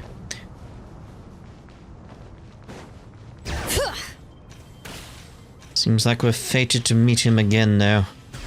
Just the choice of Steins Gate. I was waiting for him to say fate during that entire conversation. Found him! Over here! Unless I missed it. You're very persistent. I got drawn into the conversation, so I may have missed it. Hey, you! Stop running and explain yourself! What are you trying to... Paimon Wade. What's this? Relax. A small trap like this won't be enough to hold you. The sandstorms from Gurabad will die down soon enough, but this small window of time was all we needed to launch the next phase of our plan. So there was more than one ambush. I shouldn't have let my guard down. Don't be discouraged. I knew that someone would come here eventually, so I planned ahead. Where to chat with you, which door to exit from, even which mechanism to wait by for you. I thought through every detail. You, meanwhile, know nothing of who I am. So far, you've only heard my voice, and for all you know, it may not even be real. But not to worry. This is only our first meeting. It shan't be our last. Just answer me one last question. Why do you continue to follow Dottore? He has conducted countless cruel experiments, even on his subordinates. Follow isn't quite the right word. Let's just say even those you see as villains have their friends, even if they aren't the most sincere of friendships.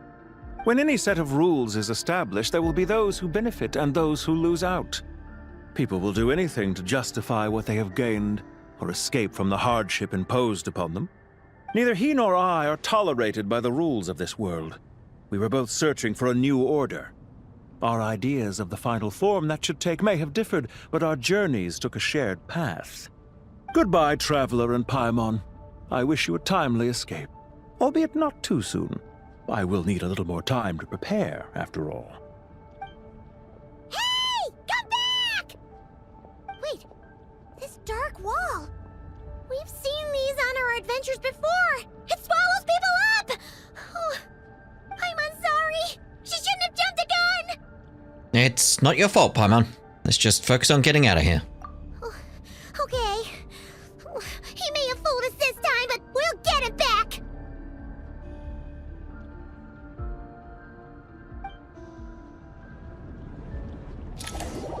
Oh. Alright then. Sino and his team are guarding the north. We'll take this side. There's so many Jin. We can't let them get into Aru Village. Don't fret. I am well prepared for this situation. Huh. So you have a solution? Perhaps you're unaware that I have a trusty genie partner of my own, Plumpy. If I send her to negotiate with the others, this whole thing will be resolved before you can say Mora. Off you go, Plumpy. Pumpy. Hey. Come on, what's the holdup? 5,000 Mora. Blah, you gotta do better than that. 20,000 Mora. 6 figures. 100,000 Mora. Final offer. Ah, there we go. Ah, so she's a hired partner.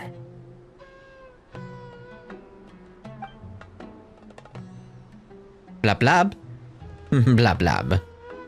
Blah blah. Hired partners are reliable too. Plumpy here is a highly skilled negotiator. You'll see. Just a few words from her and... I don't think the negotiations are going well.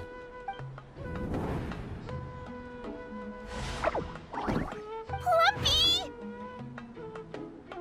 Don't you Jin have any respect for the rules? This was supposed to be a negotiation! How dare you treat my messenger like this? You wanna play rough? Two can play at that game!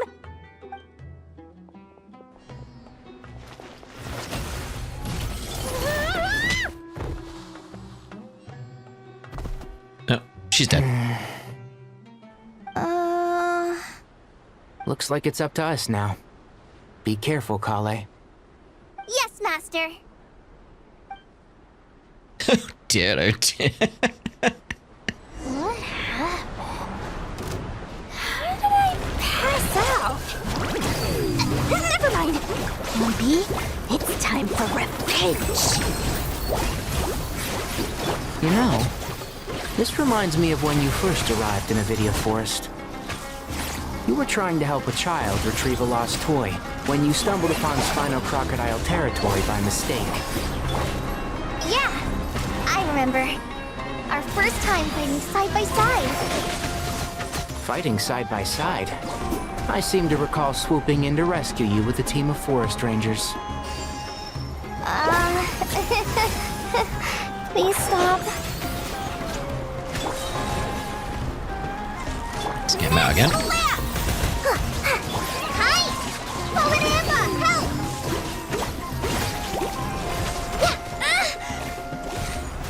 It's like, they keep hitting me when I keep trying to change character. It's like, stop it. I'll uproot you! There we go. There's too many of them! I can't believe I used 12 rare items in one battle. Ugh. I shudder to think how this is going to affect this month's accounts. The sight of that glaring deficit might be more than my poor heart can take. Tighnari, how's the situation on your end? We held the line, though it was a close call. But it looks like they're preparing for another attack. Has something happened? They've breached our defenses in the south. The Jin are pouring in. We're moving the villages to the north as we speak. We're hemmed in. This is getting precarious. Our margin for error just got a lot smaller. That's why we wanted to confirm your status. We need to consider our next move carefully. Bad news! Another line of defense has been breached. Kale, go with them and assess the situation. Dory and I will hold the line here. But Master! Even with 3 of us, we barely managed to. This is not a discussion, Kale. Don't worry about us. She clearly still has plenty of tricks left up her sleeve. Wait, you can't pin all your hopes on me? Oh, great. I've almost run out of the things I brought with me, and the rest is back at the caravan. I should be able to hold out for a little longer, but still,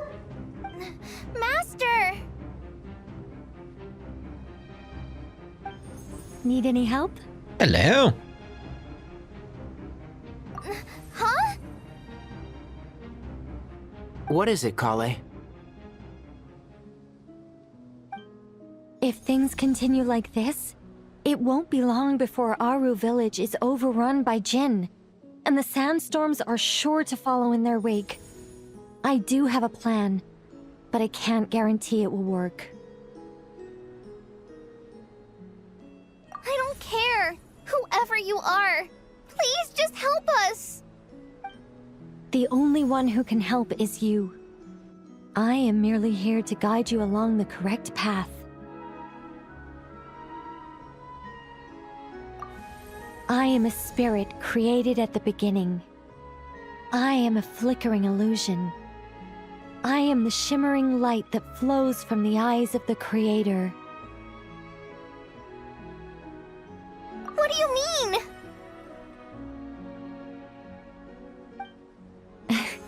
It doesn't matter. You don't need to understand it. Just repeat after me, one line at a time. Watch out! Jinn incoming! I am a spirit created at the beginning.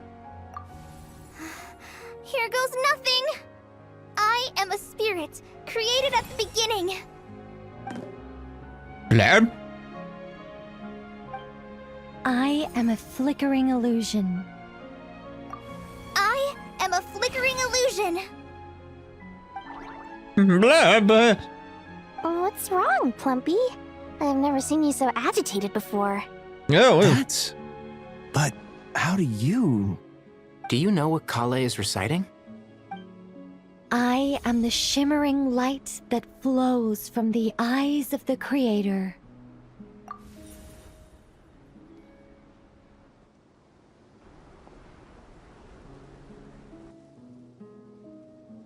I am the shimmering light that flows from the eyes of the Creator.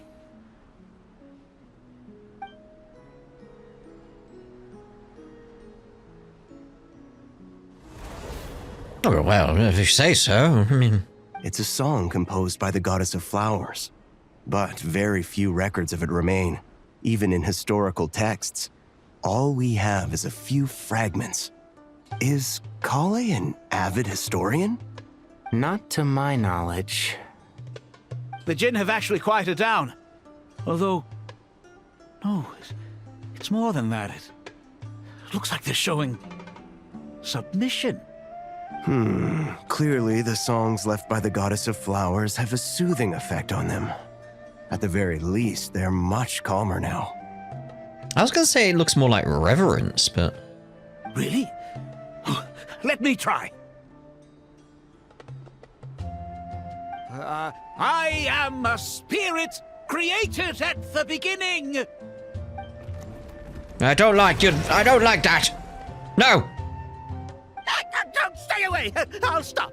I'll stop. Good. It seems like the song only works when Kale recites it. But why? That is the question. Kale. Interesting. Still worried about that fire dream? Because that's very worrying. Yeah, indeed. Any luck?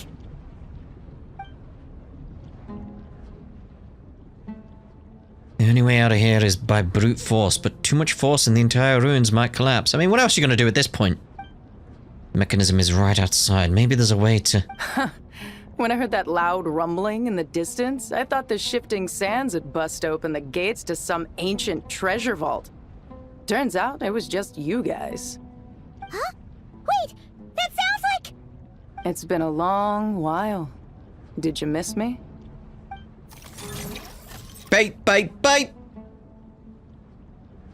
Jet! Ben! Let's save the catching up for later. First, I gotta get you guys out of there. This should be the right mechanism. Ben, can you handle it? Beep. There we go. Come on, let's leave this place. So we can get a good look at it there. That was close from the looks of it. Also, why is there... Okay, so we're wearing the right outfit now during the scenes, but not in the CG. Alright.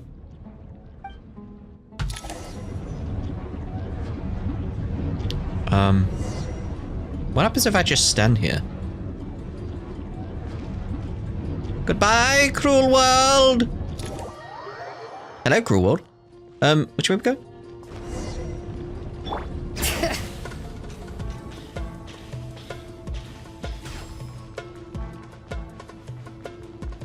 Is it? Oh, yeah. Ooh. It's creepy looking. It is creepy looking. Bring it. Get that speed going. Get that speed going. Get out of here.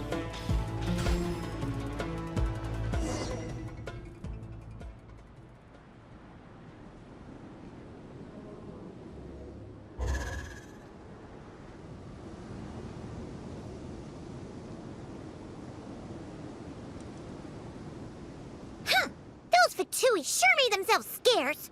It's like they were never here. The Fatui? They came to the desert again? Yep. No idea what they're planning this time. They were being very coy about it. How have you been, Jet? Well, since we last met, I've started my own band of mercs. We've actually made quite a name for ourselves. Lovely. Oh, yeah. On a slightly different note, I have some good news. I finally took care of Masaira. Not much to write home about. It was just another day. Found his hideout. Dragged him out of his cozy little bed. He tried to talk me into seeing his point of view, as usual. But I'm way past that by now. There was nothing he could say to save his life. Well, remember to wipe the blood off your hands. What about you guys? Bet you'd forgotten all about me and Ben, huh? Of course not! We're super duper best friends! Indeed! Who are you again? You briefly recount the events of your recent travels. Wow. Sounds like I should make time to visit some other nations too. Anyway, what brings you to Gurabad? Oh, right. I almost forgot. We're here to look for Lilupar. Oh, that bottle? Yeah! We need her power to calm the Djinn and stop the sandstorms. Here's hoping we actually manage to find her, after all the trouble we've been through. Surely, with everything's been going on in Gurabad, she must have woken up, right? Only one way to find out. Kai. Worried about like there's a tornado nearby. Are we slightly in it? Where are we going? Down here. Ooh. Interesting just seeing all the lights in the sandstorm. Oh, there we go.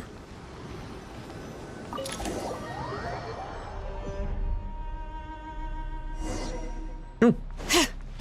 Let's see. Aha! There you are. You killed it. Lilupar! What a long dream that was. It's been a while, my master.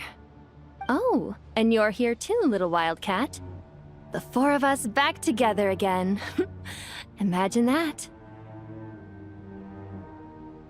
How have you been? I hope we didn't wake you up. A rude awakening, as it were. In truth, it was at first. I was none too pleased when those miscreants barged in. But it did give me the chance to reunite with you, dear master, so I shall overlook their folly. That is. After we last parted ways, I merged with the land beneath Gurabad to suppress the dark calamity stirring in the depths.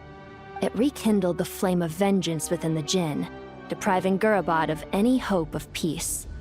I fought against it for a long, long time. Until one day, I sensed a change in a foreign land to the west.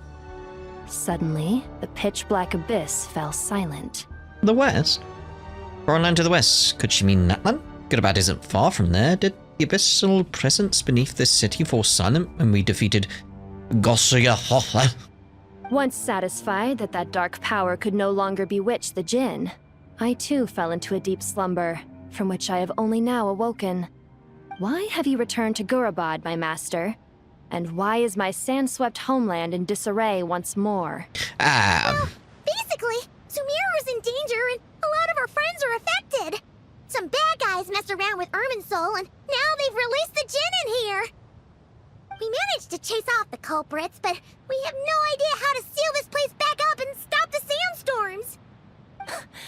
child's play.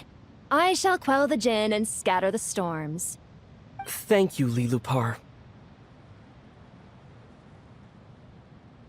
No need to thank me, my master. I have granted many wishes in my time, and this was the most trivial of them all.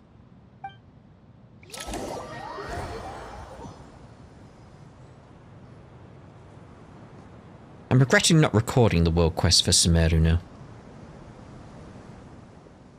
Just so you know. The sandstorm's gone.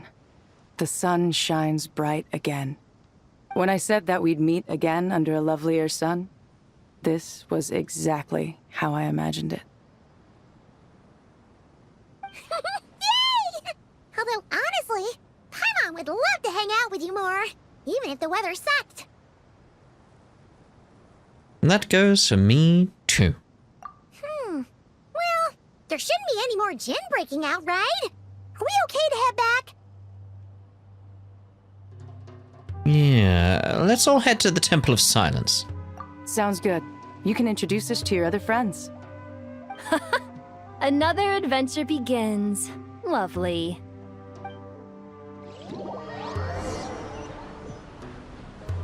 The storms have stopped! We should be able to get to the Temple of Silence without any problems now.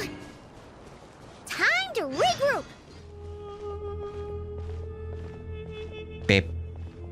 So, this is the Temple of Silence. I've heard the Nagarjanites mention it in passing, but I never imagined it would be this big. It's colossal. I thought the temple moved to the rainforest ages ago. When did they scamper back into the desert?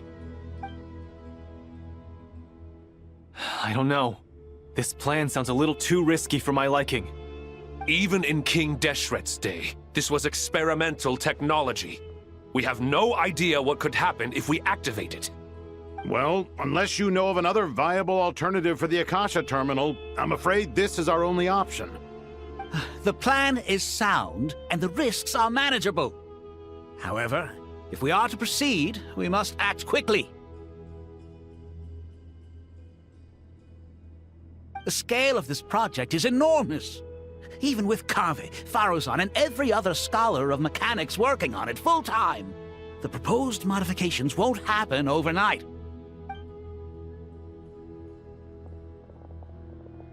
You're back. Everything all right?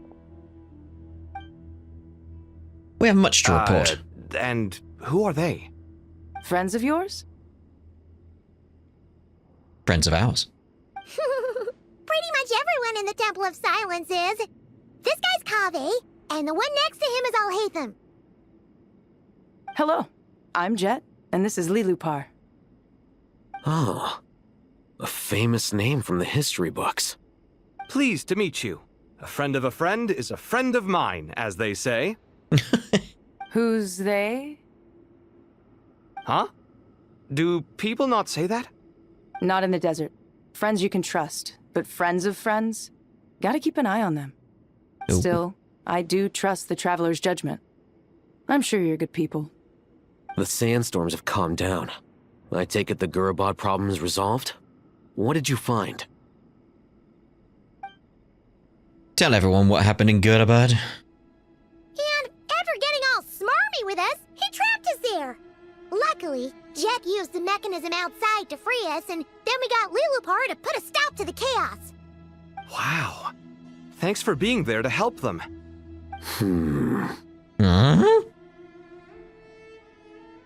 So, this mystery man openly admitted that he was merely a Harbinger subordinate. Yeah? Is there something weird about that? Now that you mention it, it is a little strange. I assume you aren't naive enough to expect answers from an enemy. Well deduced. Our commander, Dottore, died in Nod-Krai. He was clearly unwilling to answer our questions when we first met, so why would he admit to being Dottore's subordinate later? Are you wondering about his true identity? Or do you think there's a big conspiracy behind all this? Both. I wouldn't go as far as to call it a conspiracy. Just the simple fact that having someone to shift the blame on tends to prove useful should trouble come knocking later. The most important thing for now is to solve the immediate problem. Perhaps that man knew you wouldn't have the resources to investigate his background and so didn't put much effort into disguising himself. This is all getting a little cryptic for me. I'll let you guys talk while I take a walk with Lilupar. Jet? Aren't you with the Blazing Beasts? What a coincidence. Didn't expect to run into you here. We're mercs. You can run into us anywhere. Who's this with you? So, did you find the solution you were looking for in the Temple of Silence? You bet we did. This place is incredible. It has everything. So far, we've discussed a plan and verified its feasibility. Building a new system from scratch is out of the question. So our only option is to modify the Akasha using certain resources we hope to find in the mausoleum of King Deshret. Modify... how? What resources? According to certain sources in the Temple of Silence, there is a core device in King Deshret's mausoleum known as Aru. Little is known about this device in academic circles, which suggests it was hidden quite effectively. The Aru one I do actually want to look at. An ideal realm fashioned in imitation of the Heavenly Principle's act of creation, using knowledge and techniques the goddess of flowers obtained from Celestia. Through it, King Deshret sought to forge a golden slumber that would unite countless forms of wisdom and dream. Though this vision ultimately failed, many souls of the desert's people are said to still wander within. Ooh, okay. If these sources prove correct, the energy contained within Aru may be sufficient to power our Akasha renovation plan. However, this raises difficult questions regarding technological integration. The sages are still debating it. Yeah, but I'm sure they'll reach a compromise once they've argued it out. The people of the rainforest are always cautious when it comes to desert technology. But times of crisis like this leave us with little choice. Wait, Paimon has a question. Is this the same Aru we've heard of before? It's sealed off, right? Some sort of prison where the Goat King, Ibis King, and Crocodile King are locked up. Well remembered. Yes, that's exactly right. According to our records, Aru was the most brilliant creation King Deshret ever conceived of. Built by divine and mortal artisans working together. It was a miraculous accomplishment, and it lies hidden deep within the king's mausoleum to this day. That being said, what Aru actually does and why it was built, those are deep secrets we are not privy to. Until recently, I wouldn't have been optimistic that the place even exists. The only reason I'm inclined to believe it now is because we heard it from the Ibis King Thoth himself at his temple. The tale of how the 3 retainers of Al-Akhmar were imprisoned in Aru. Paimon totally gets that. When Paimon first heard about it, she thought it sounded pretty unbelievable too. Do you guys still remember that? The Ibis King told us they were trapped in Aru and that they had to answer 3 questions to get out. I think I remember. What causes our rise and fall? What obliterates love and hate? And what determines truth and falsehood? Those were the 3 questions, right? I honestly can't remember any of this. Yeah. If only Nefer were here. She's dealt with the Ibis King before, so she might know more. Oh, Nefer is a friend we met in Nod-Krai. Nod-Krai? Funny. She showed up here earlier. Sorry, what? Huh? Yeah. Had another lady with her too. Both said they knew you. They contacted the sages, claiming they might be able to offer some assistance. Another lady? I can imagine that being one of 2 people. Really? They came here to help out? Yes, really. It was just before you got back. One of them said she's made Nod-Krai her home. If she's the person you were talking about, then... Looks like betting on Aru was the right choice. See? They're right over there. Oh. Nicole! Nefer! I wasn't thinking Nicole. Why, help. Oh.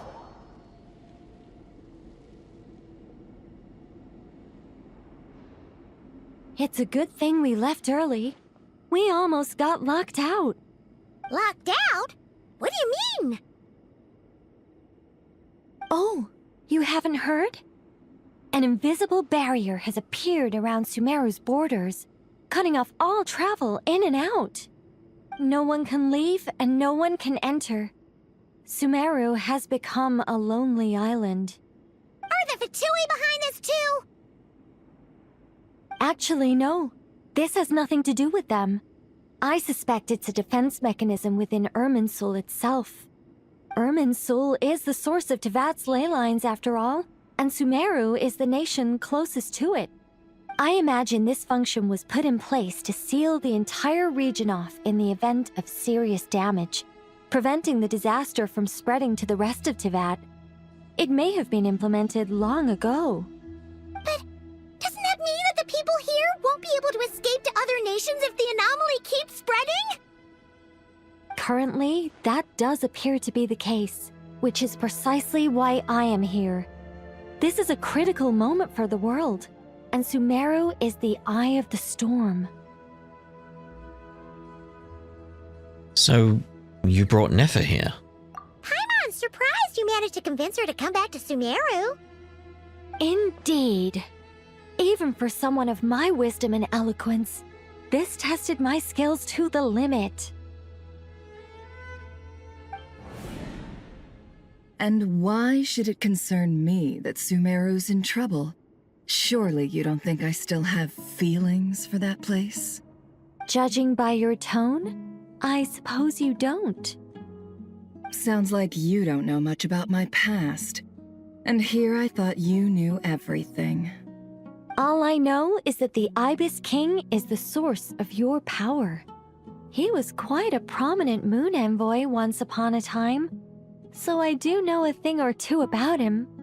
As for your past, I have ways to learn the full story if I wish to.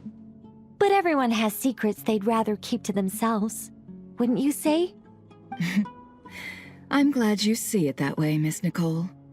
I've chosen to call Nod-Krai home, which is why I did my part in its hour of need. That doesn't mean world savings become a habit with me. I have no particular desire to play hero in Sumeru, thank you. I understand. Human emotions do not appear and disappear without cause. There is always a reason to be found behind both salvation and destruction. Still, if time has taught me anything, it's that human emotions are often complex and in conflict. That's why people change their minds about things all the time. But that's where we angels come in.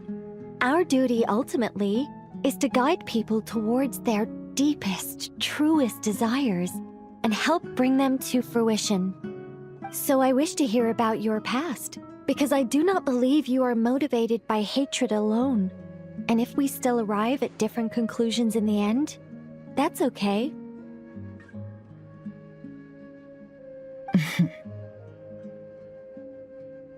I refuse. Wait, what? But I set the atmosphere and everything. Isn't this supposed to be the moment when we finally open up to one another? Not yet. Is it? Maybe I'm not so good at reading the atmosphere. Something about the voice acting for Nefer here. It's sort of like, it's almost like it's lacking echo. Like at all. Like, it feels like it was recorded in a small sound booth. Which is entirely possible. No comment on that beyond that. I was just like, just thought it was interesting. You're right, Nicole. There's more to me than just hatred. Had it consumed me, I'd be left stuck in the past forever, never living in the present. But I don't think that your guidance can change my mind. The all-consuming sands, the bloodshed, both deserved and undeserved. Those old emotions cling to me like a shadow. Do you wish to shake them off? No. I hope to remember them forever. Those emotions and memories shaped me into the person I am today. They'll always be a part of me. In that case, would you like to hear my perspective, at least? Sure. It's not every day you get to hear an angel's opinion. A long, long time ago, when the angels still walked freely upon the earth, I found life tedious. Monotonous work, lukewarm relationships. Things weren't nearly as interesting as they are now. And yet, since the angels' demise, I have found myself missing those days on more than one occasion. Human emotions are often attached to a person, a place, or an object. When those things are gone, the memories quickly fade, and the emotions slip away along with them. If Sumeru were destroyed, both rainforest and desert would be no more. With the object of your hatred wiped from existence, it would not take long for the memories buried deep in your heart to slowly fade. Both love and hate are intense emotions, but they are nothing compared to the void left behind when they disappear. Most sophisticated, Miss Nicole. But anyone focused on the future could only ever applaud the destruction of the things they hate. Still, I'm a special case. Someone once told me that human memory is more selective than a Mora-hungry merchant choosing between customers. We all need a reality check once in a while, so we don't forget the truth. As much as I dislike Sumeru, this is no way for it to perish. All right, you win. I'll help you out a little, but I won't work for free. How much will you need? You're not gonna milk this for all it's worth, are you? What do you think? Of course she's gonna milk it for all it's worth. I feel it'll be a case of the payment will be, you owe me one. And it's Nefer. She'll call in that. I'll be upfront with you. I don't have much more on me. If that's what you need, I could borrow some from Alice. Or perhaps I could pay in sculptures. The ones I carve are actually worth quite a lot. Just cover my travel expenses. Huh? Is that all? That's all. Given all the people I owe favors to, I can just about justify a trip to Sumeru. Yehoda! Here, boss! What do you need? I'm going back to Sumeru for a while. While I'm away, you'll be in charge of the curatorium. Me? I'm in charge? Whoa! Don't worry, boss. You can count on me!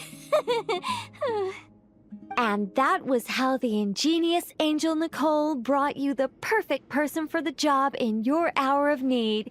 Hip hip hooray! Hip hip hooray. That was far more detailed than necessary.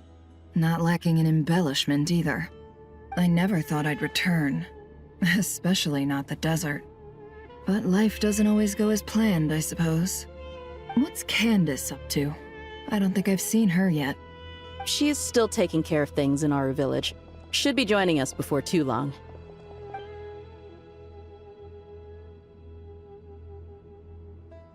Oh, and sorry. Hope we're not interrupting anything. We have some good news, though. We're planning to go to the mausoleum of King Deshret to look for the legendary Aru, then use it to try and restore the Akasha system. According to records in the Temple of Silence, the mausoleum houses something called Aru's Chute, which can be used to establish connection with Aru. We still have some time before we leave, so there's no rush. By the way, who are these two new faces? Just call me Nefer. I'm based in Nod-Krai. Did I hear you mention Aru? Again, I just keep hearing that difference in the recording. I wonder if it's Nefer's voice actress was sort of on holiday, on vacation somewhere, and they had to record somewhere different. So it's just got that different feel to the audio. It's not that it's wrong or anything. It is just a case of I just notice these things and I find it interesting. Yeah. Correct. Well, I happen to have a connection with one of the 3 retainers imprisoned inside, the Ibis King. I'm here to get things done, so if you don't mind, I think I should come with you. That sounds perfect. Miss Nefer, are you from the desert by any chance? Why do you ask? I don't know. There's a familiar air about you. Plus, you mentioned Candace. Sorry, I don't mean to pry. It was just a random thought. I'm Dia, an Eremite mercenary. My work usually keeps me out in the desert. I'm on good terms with Dory, and she's mentioned you all before. It's nice to finally put faces to the names.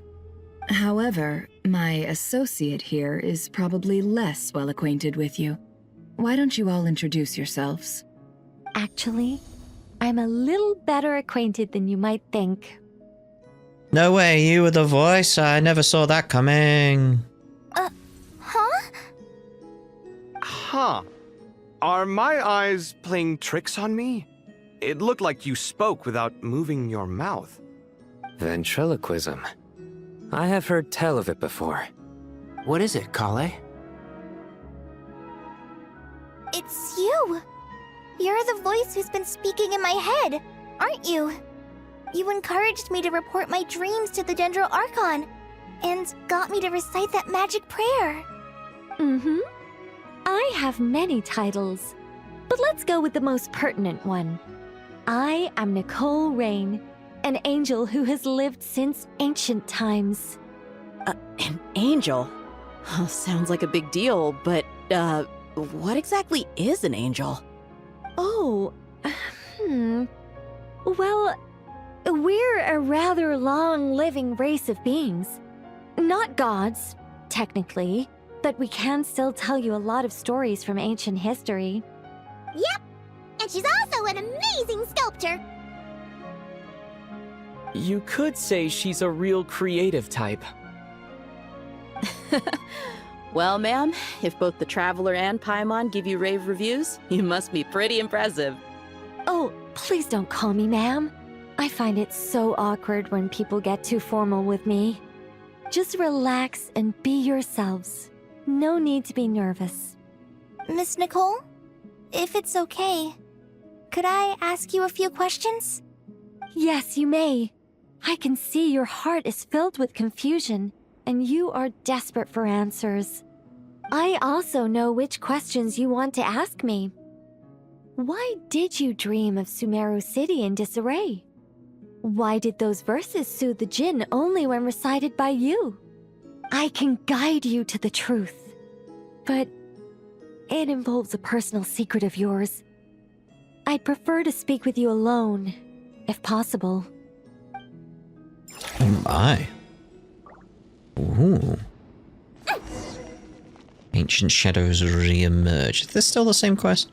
I think so, isn't it? When is it? Because it is that case of like, I want to speak to you alone. Are we gonna see it? Because I'd want to know. I want to know. I'm too curious. Like, climb! Are we in a domain? That means we won't be able to climb. Which is kind of annoying. Kind of annoying.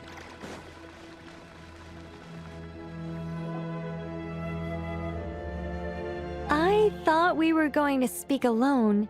Oh. This is a lot more people than I was expecting. What's wrong with it?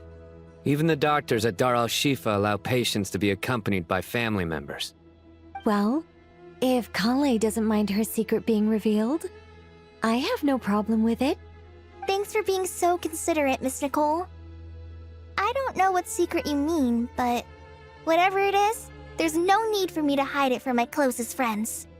Closest friends? It's so nice to hear that. We're here to support Kale through this. All right. In that case, I'll get right to it. Kale, Are you aware that there are god remains inside your body? I am. When I was young, I got sick with Elazar. Nothing could cure it. The Fatui convinced my mom and dad that they could help, and I was sent to an unfamiliar place. There were a lot of other kids just like me there. This creepy guy injected us with some strange medicine, which I heard contained god remains. I can still remember the pain like it was yesterday. But thanks to the friends who've stuck by me all this time, I've gradually been able to overcome those memories. Anyway, so you're saying that what happened to me has something to do with the god remains they injected me with? Yes. Those were the remains of Nabu Malikata, the goddess of flowers. What? Oh my god. Huh. Fascinating. You don't seem surprised like the rest of us. Why? The possibility crossed my mind when Kale recited the Goddess of Flowers song and calmed the Jinn. You made Paimon jump! What are you doing here, Lilupar? I was merely passing through when I heard the name of the Goddess of Flowers. Be assured that I share your surprise. You, with the hat. Are you certain? I sense no trace of the Lord of Flowers within her. Well, it is a very small fragment. Unless special methods are used to manifest its power, even her closest acquaintances would find it near impossible to detect. After the goddess passed away, her remains were scattered across the desert. King Deshret gathered all the pieces he could find and buried them in the Eternal Oasis. But some fragments remained unaccounted for. Eventually, the Fatui must have found a way to track some of them down. Presumably for use in some experiment. It's not an uncommon occurrence. You're more shaken than I thought. In one sense, you've been extraordinarily lucky. So many people who yearn for this kind of power never attain it, yet you have coexisted with her all this time without even realizing it. I don't know what to say. I'm glad that I could help everyone with this power, really. But knowing that a fragment of the Goddess of Flowers is inside my body is... it's a strange feeling. Well, people value their autonomy very highly.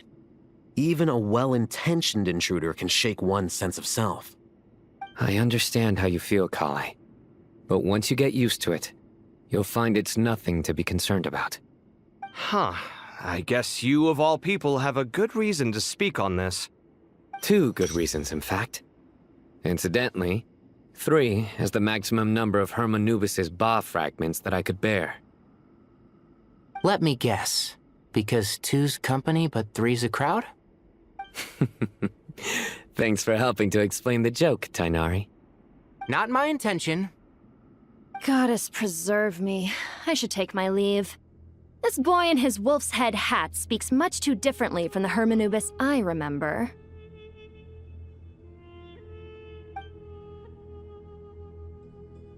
Kale, all I'm trying to say is, no matter how many Hermanubis fragments there are within me, you wouldn't think of me as Hermanubis. In the same way, you are simply you. Yeah, I know what you mean. So about that dream I had, was it a warning from the Goddess of Flowers? Yes. Just like me, she was an angel created by the primordial humans, born with the instinct to guide living beings. Though her body and soul have perished, her essence retains its natural instincts. Even her smallest remaining fragments would do their utmost to send you that warning. The Mother of Dreams? Lord of Flowers and Oases? She must have had a premonition. That is why she gave that dream to you. We won't let our efforts go to waste. But I still don't understand. Why me? Yes. Why indeed? You weren't the only one injected with god remains, but only in you have her fragments persisted. maybe connection to other people around her? I suspect it may be because of the firm will you showed in the face of suffering.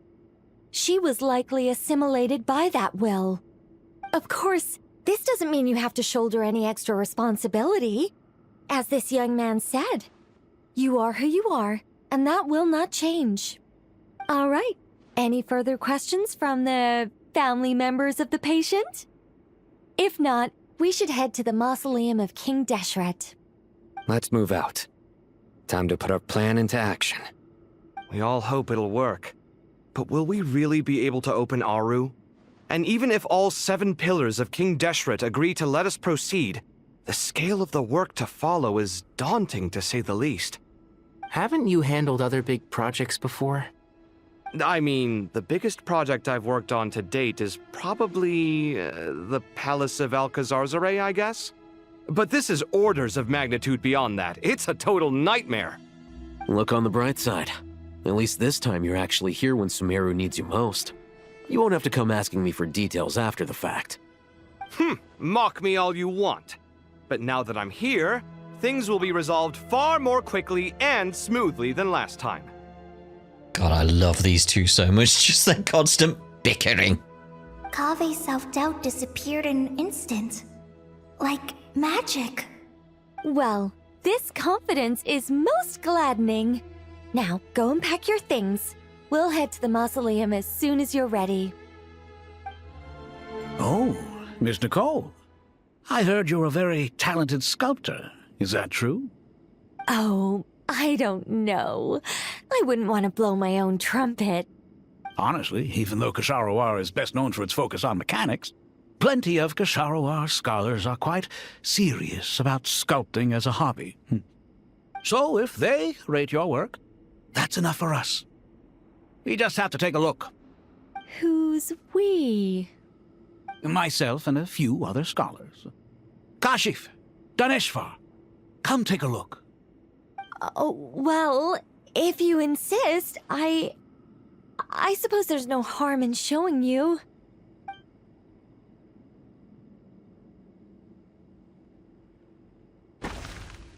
Squirrel. Whoa! Where did that come from? Look at the level of detail.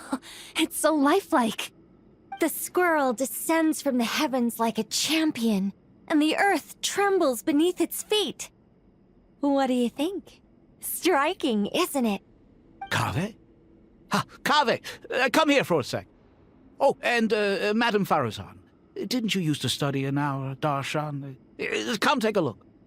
All right, but hang on a moment. I have to finish reviewing this proposal first. You called? What is it, youngster? This squirrel statue. Isn't it cute?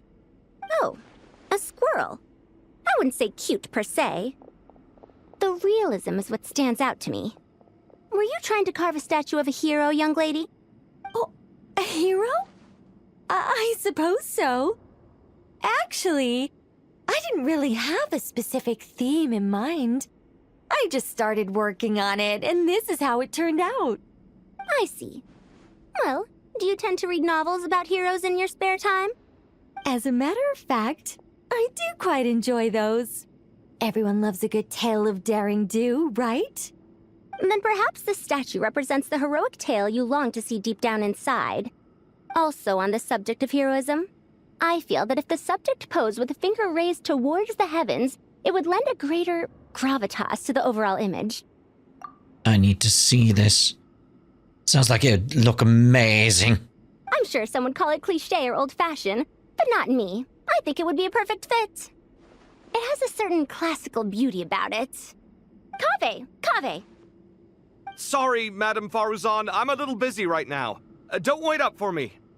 What a pity. That young man has excellent aesthetic tastes. I was hoping to ask him for his opinion. What a genius idea! Why didn't I think of that? Classical beauty is a great direction to explore. That's it. Once I get back, I'm going to sculpt a heroic squirrel pointing its finger towards the sky. Precisely. A declaration of victory. You understand my vision. Then place the two statues face to face. Yes! That's exactly what I was thinking! It'll be a masterpiece, Miss... I'm sorry, I didn't catch your name. Just call me Nicole. Madam... Faruzan? Was it? What? Oh, no, that wouldn't be right. Why ever not? Madam is a state of mind cultivated from within. Anyone may call me Madam if they so desire. My dear Miss Nicole, once we make it through these trying times, should we have the pleasure of meeting again, I shall look forward to seeing your new work. In this day of age, it's rare to find people with an appreciation for classical aesthetics. Meeting you was truly a pleasant surprise. Honestly, I feel the same way. It's been a long time since I met anyone interested in this style of statue. Clearly, they don't call you Madam for nothing. Also, I have to say, you're a very good judge of character. Because when I think about it, I really am someone who likes stories about heroes. That must be why I've quietly kept watch over generation after generation of them. Sorry, keeping watch over heroes? What exactly do you do for a living? Oh, never mind that. Let's not tell Madame Faruzan about Miss Nicole's true identity for now. Good idea. Let's limit the conversation to aesthetics. If only she knew. Ooh, so can we speak to everyone around here? Let's not tell Madame Good idea. Yeah. That's me trying to speak to them, though, so I can't speak to them. Right. What's wrong? You look a little depressed. Kale got a fragment of the Goddess of Flowers, and all I got was one of the 7 pillars who served under King Deshret. I lost out, didn't I? That's what you're upset about? You're such a child. It is a case of, dude, calm down. Oh, so many books. More than I could ever read in my life. But I've learned a lot that the textbooks could never teach me. I never realized that people in the distant past thought about some of the same questions we ponder today. That's true for our world as well. Who indeed? How are you feeling after all that? Jeez. Paimon! Thanks again for your notes. I'm done copying them, so here you go. You're welcome. Just let Paimon know if you ever need help again.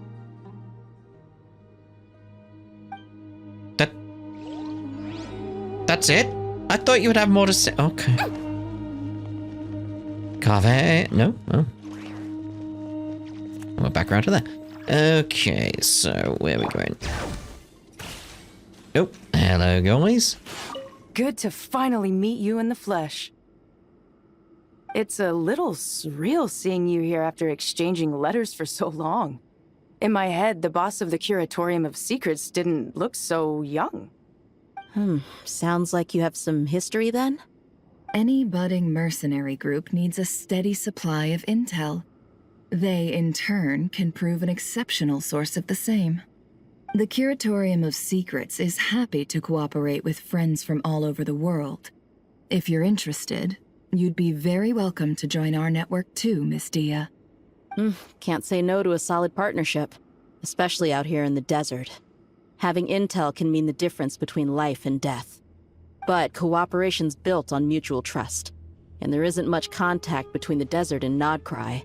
So I'm guessing you reached out to Jet first, Miss Nefer? What's behind your interest in the desert? Nostalgia? Or is there someone you're looking to take care of? Let's put all our cards on the table first. Things will go more smoothly that way. I like your style, Flame Mane.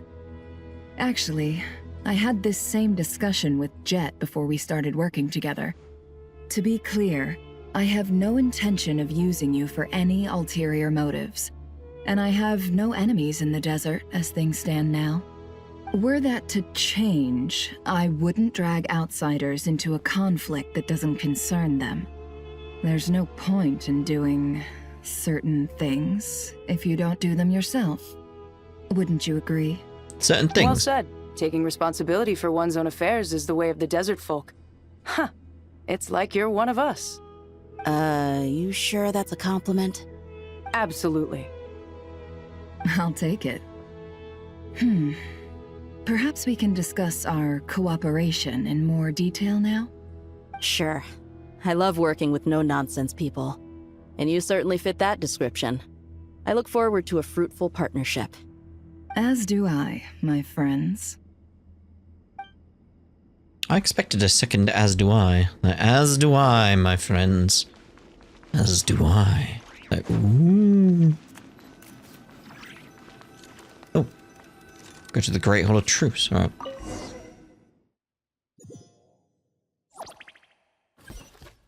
Big pyramid, isn't it?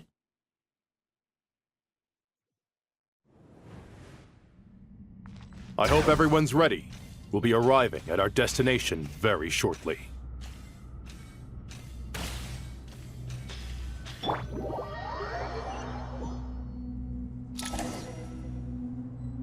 Goodbye. Still the same quest. Feels like it would have jumped quest here at this point, but no. Why, we've not seen so many visitors ever, really. What is this place now, a tourist attraction? Ah, closer inspection reveals many familiar faces. To what do we dusty old fellows owe the honor? Surely you're not just here to chat. You surmised correctly. We are here to carry out a rather enormous project. Ho, enormous, you say? How large, then? Larger than the gaping void in our lives? Why, you've even put a smile on Goatee and Crocco's faces. All this activity is making for quite the special day.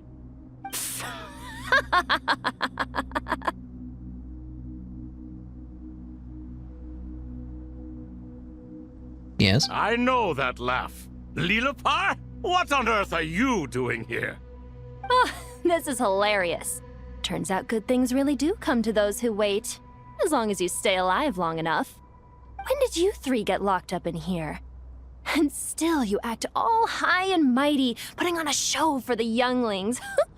Truly hysterical. Why, you... Yes, I know. No need to shout. You're right, Lilipar. Goatee, Crocco, and I all have the same problem. But didn't King Deshret seal you away? How did you break free, and how did you get in here? Who knows? Perhaps you can ask my master one day, should you ever get the chance. Behold, the executioners of old. Some have turned into fragments residing in human bodies, and others are imprisoned eternally, leaving not a single shard behind. It's almost tragic, watching lowly prisoners like you act all self-important. Curiosity gnaws at you, doesn't it? Your interest in the outside world threatens to burst you at the seams. I'm starting to take a liking to this magic bottle lady. Time is of the essence. Let's get down to business. We come to you, O three ancient lords, to request your assistance on behalf of the Academia. If we can help you regain your freedom, then please consider lending us your aid. As for precisely what we need your help with, it's a long story. So, to demonstrate our sincerity, we are prepared to first resolve the problems that plague the three of you. All right, stop arguing, Crocco. And Goatee, don't you start. What's the harm in letting her speak? It's not worth getting so angry about. Forget about her. The three questions are the crucial thing here. But do you really have a way to answer them? You once answered the final question, Nefer, but the seal did not open. Unless, with the passage of time, you have found a new answer? You could say so. When you first asked me what determines truth and falsehood, my answer was a liar's soul. Liars are the best at seeing through the falsehoods of the world. But if you want them to tell you the truth, you have to reach their soul. I think that makes sense. No. I found it quite compelling myself, and I told Nefer so. Unfortunately, it brought us no closer to liberation. Well, That's simply because it was my answer, not the one King Deshret was looking for. Can you guess which answer Al-Ahmar wanted then? Time. That's it? And that's not only the answer to the final question. It's the answer to all three of them. All things wax and wane with the passage of time. Love and hate eventually fade into nothing. Current affairs are always fraught with conflict and controversy. Only time can distinguish between right and wrong. You once described King Deshret as a proud man. I'd say that the prouder someone is, the more inclined they are to believe that only time is qualified to be their judge. Time. Well. Indeed. Perhaps in building Aru, our king was in fact attempting to reverse time, to bring love and hate, right and wrong, the rise and fall of all things back to their point of origin. That was it. That really was the answer. Okay.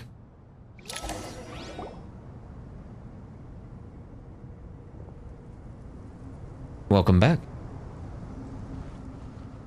You're looking good. This is the most eventful day I have experienced in a long time.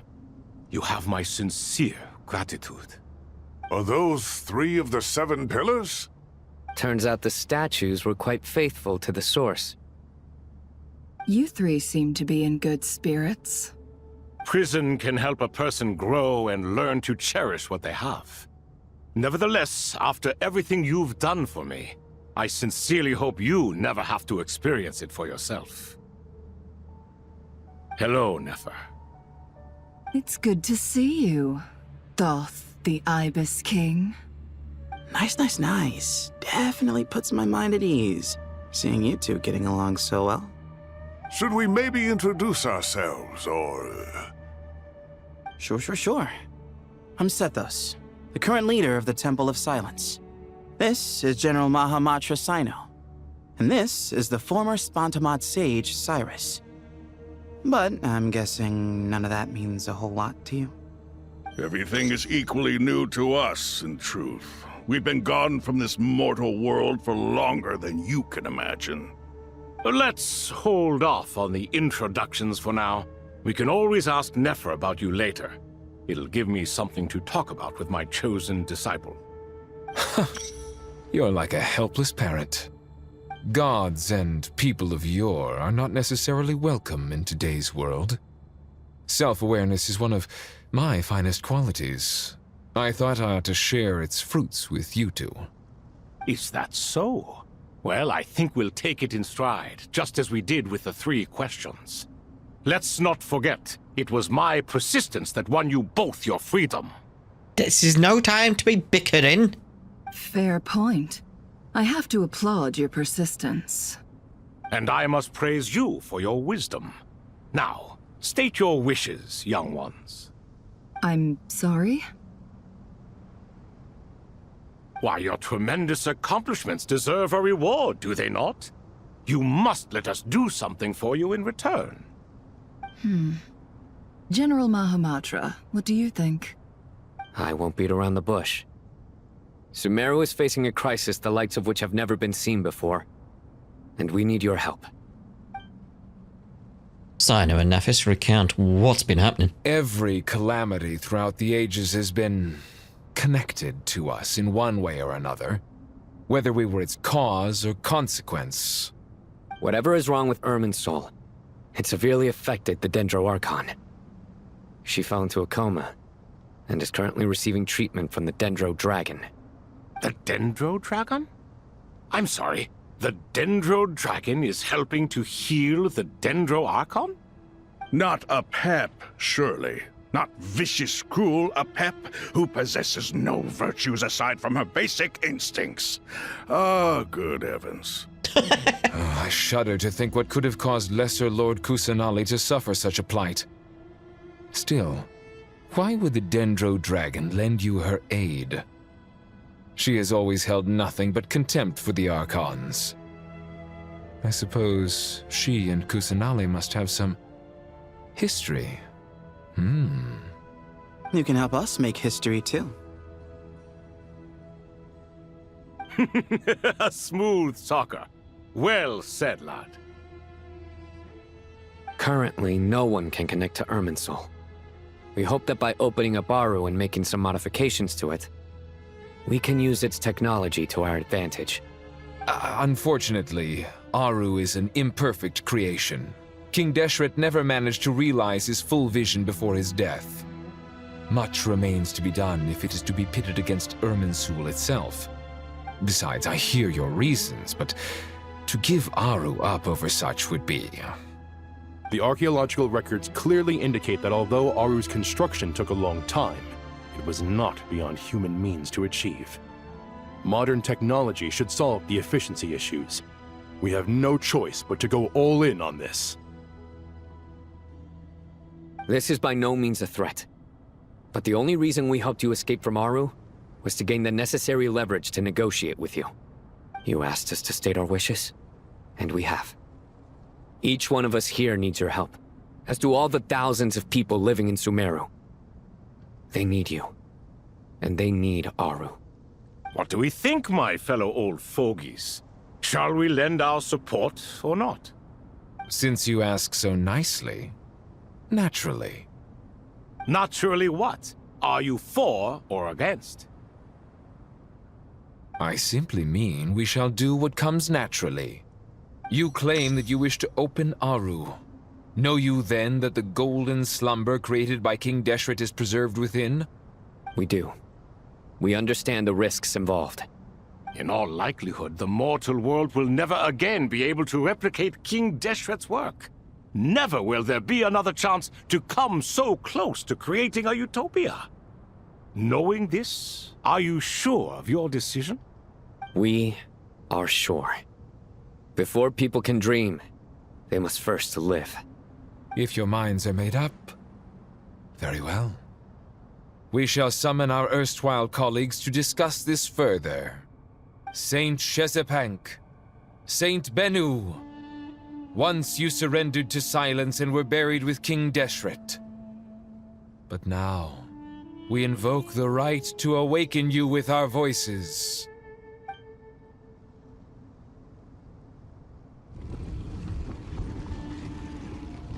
I can feel this strange sensation.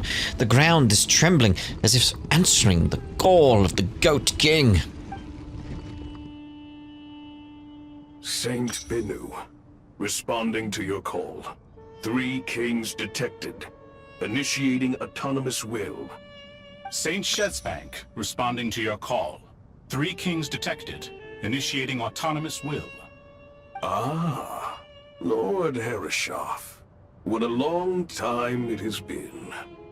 I trust you are keeping well. Then your trust in my well-being has long outlived your physical body. You have always opened with that same phrase, in life, death, and now even beyond. Al-Akhmar is long gone. What is the reason for this meeting? You're awake? Good. We are voting on whether to give the people of present-day Sumeru access to Aru and permit them to perform technological renovations. You have the right to support or oppose the motion. Aru is the pride of Al-Akhmar. Opening Aru requires the unanimous consent of the 7 pillars. I hope you have a convincing reason to present to us. Sumeru is currently in the midst of a major calamity. Let us not forget that while Al-Akhmar was a stern ruler, he was also a teacher of wisdom. A god without his people shall cease to exist, and King Deshret's greatest wish was to provide protection for his people. Let us then honor our God King's wishes as we consider our decision. I do not mean to mock these proceedings, but what is the point of a unanimous vote when we know that the last of the 7 pillars, the Dendro Dragon Apep, will never communicate with us? This will no doubt surprise your mechanical mind, and I have no intention of trying to persuade you it is true. But Apep is, in fact, healing the Dendro Archon as we speak. Huh? Can someone attest to this? Do we have any proof? I ask the three kings. Can any of you vouch for the truth of this claim? Naturally, the Ibis King, Thoth. What? It was Thoth's disciples who revealed the truth to us. We need not debate its veracity. Simply let Thoth bear accountability. That way the rest of us may have a clear conscience. Harishef, you diabolical fiend! I awakened our former colleagues for you, supported your opinion, and backed your decision. What sort of fiend would do that? I miss the days when Hermanubis was still around. At times like this, he would offer to take accountability. What are you trying to say? Is my word worth less to you than Hermanubis's? I am liking the sort of bickering and infighting. I seem to like the bickering and infighting quite a bit. Considering the married couple, I like their back and forth. Got similar feeling going on here, where it's just like, they're just, it's a playful nature to it, and I like it. Hypocrite though you are, Lord Thoth, you are humorous in equal measure. How could we bear not to associate with a character such as you? I, Saint Shezpenk, approve the Goat King's proposal. Since King Deshret is no more, we shall receive no reprimand for acting beyond our remit. Nevertheless, I sincerely hope that those before us understand the significance of what they intend to do. Remember, the moment that Aru is liberated, the myriad souls residing within the Golden Slumber will return to the ley lines. And once the ley lines flow again, these souls shall in turn be received by Irminsul. To take this step is to bring the perfect afterlife created by our king to a permanent end. We understand that well, and we have decided to proceed regardless. Furthermore, the contemporary human perspective would contend that confining souls in this way is no act of benevolence. The deceased have a right to rest in peace. King Deshret's creation is clearly a place of rest and peace. It is just that many do not see it this way. But no matter. Saint Binu approves. Hermanubis' representative and the Dendro Dragon Apep made their choice ahead of time, while the Goat King, Ibis King, and Crocodile King have also granted permission to liberate Aru.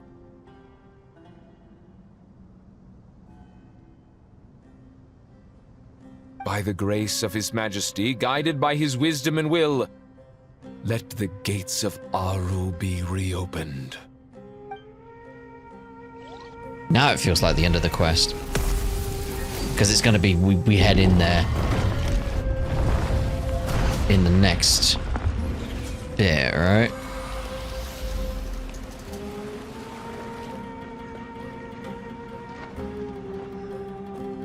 Maybe not. Hey, look at that! What's this? Are we under attack? No. Wait, it's... These look like souls. Silhouettes approaching us from within the light. And pass through our bodies like wind through a veil. Here you are. Through the sands of time. I see you. Father. Father, is it really you? It's Chet's father, Jibriel! That's right! He entered the Golden Slumber, didn't he? I smell blood and sand on you. You've grown. Strong as a wild beast, and without shedding a tear. You have to leave, don't you? Please, just answer me this. What should I do for you? This meeting is a blessing from the gods. My soul, once imprisoned along with that of Semail, is finally free. I am truly grateful for the chance to see you again. That the dead should meet the living is itself a miracle. One brief, precious moment is enough. Enough to set my heart at ease. Do not weep for me, Jet. I know you will accomplish many great things in your life. You will go further and climb higher than I ever did. All I ask is that you take good care of yourself.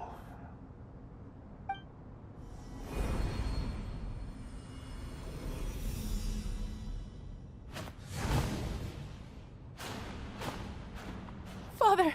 Father! Father. Hey, Jet. Do you want something to eat? Maybe it'll help you feel better. I'm fine. Thanks, Paimon. It was just a little sudden. The chance to see my father again meant the world to me. He was trapped in the golden slumber for our sake. And now, after all this time, he can finally rest in peace. I'm glad. It's a huge relief. You've grown strong, Jet. More than enough to fend for yourself. Yeah. I'll leave the past in my memory where it belongs. My family, the good times and the bad. Goodbye, Father. It's nice to see she got a bit of a reunion there with her father, though.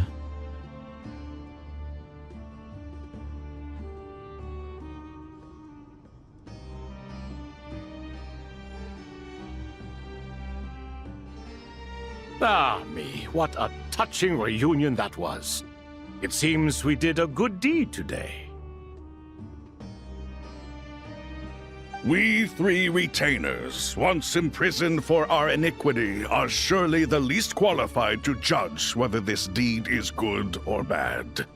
Either way, Aru is open. Now you have your opportunity, and with it, whatever trouble may ensue. Although Aru was created by a god, human craftsmanship was nevertheless required to build the gate that connects it to this world. Perhaps the relationship between gods and humanity follows a similar principle. As for your proposed renovations, we cannot determine which functions to keep or discard. Proceed as you see fit, but please entrust the task to your most accomplished scholars, or Bennu will be most displeased. It matters not. The Ibis King shall be accountable if any problems arise. Ibis, you chose to take on disciples, and so it follows that you must accept the risks of associating with humans. If I'd known you'd be like this, I would have locked all of you away in Aru, never to leave again for all eternity. All of us? What does this have to do with me? Vilify me no further. Scholars, since you have liberated Aru, allow me to present you with a gift. Using Aru's power, we shall install a defense mechanism at our king's mausoleum. You must be guarded even against Irminsul itself. This shall afford you some convenience. Unseen and unheard. From this moment forth, none may by sight or hearing perceive anything said or done within the mausoleum. Amazing. And all this is achieved just with the power of Aru? With technology from the heavens, the possibilities are endless. Just because King Deshret did not use it for this purpose does not mean that it cannot be done. So, marvel away. This is the reward you have earned. All right. Well, that resolves the issue of confidentiality. What about the technical side? Do we have the manpower? Why, yes. I've already contacted them. They'll be here soon.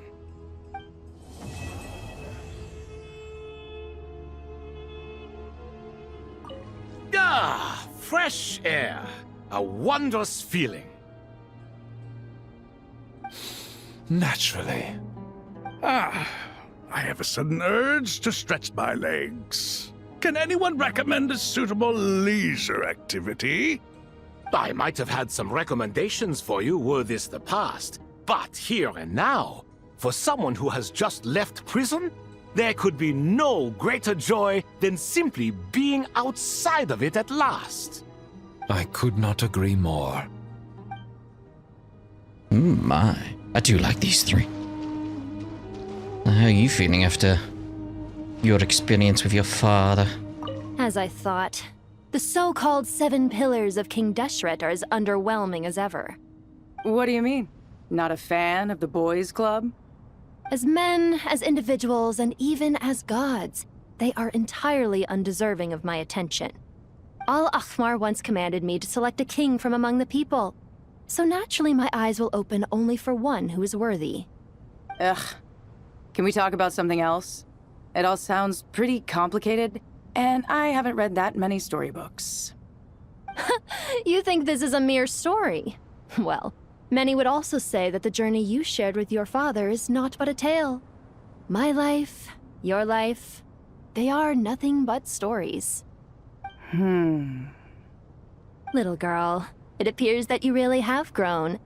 In the past, you would have flown into a blind rage at my words, but now you are unperturbed. Oh, it's nothing.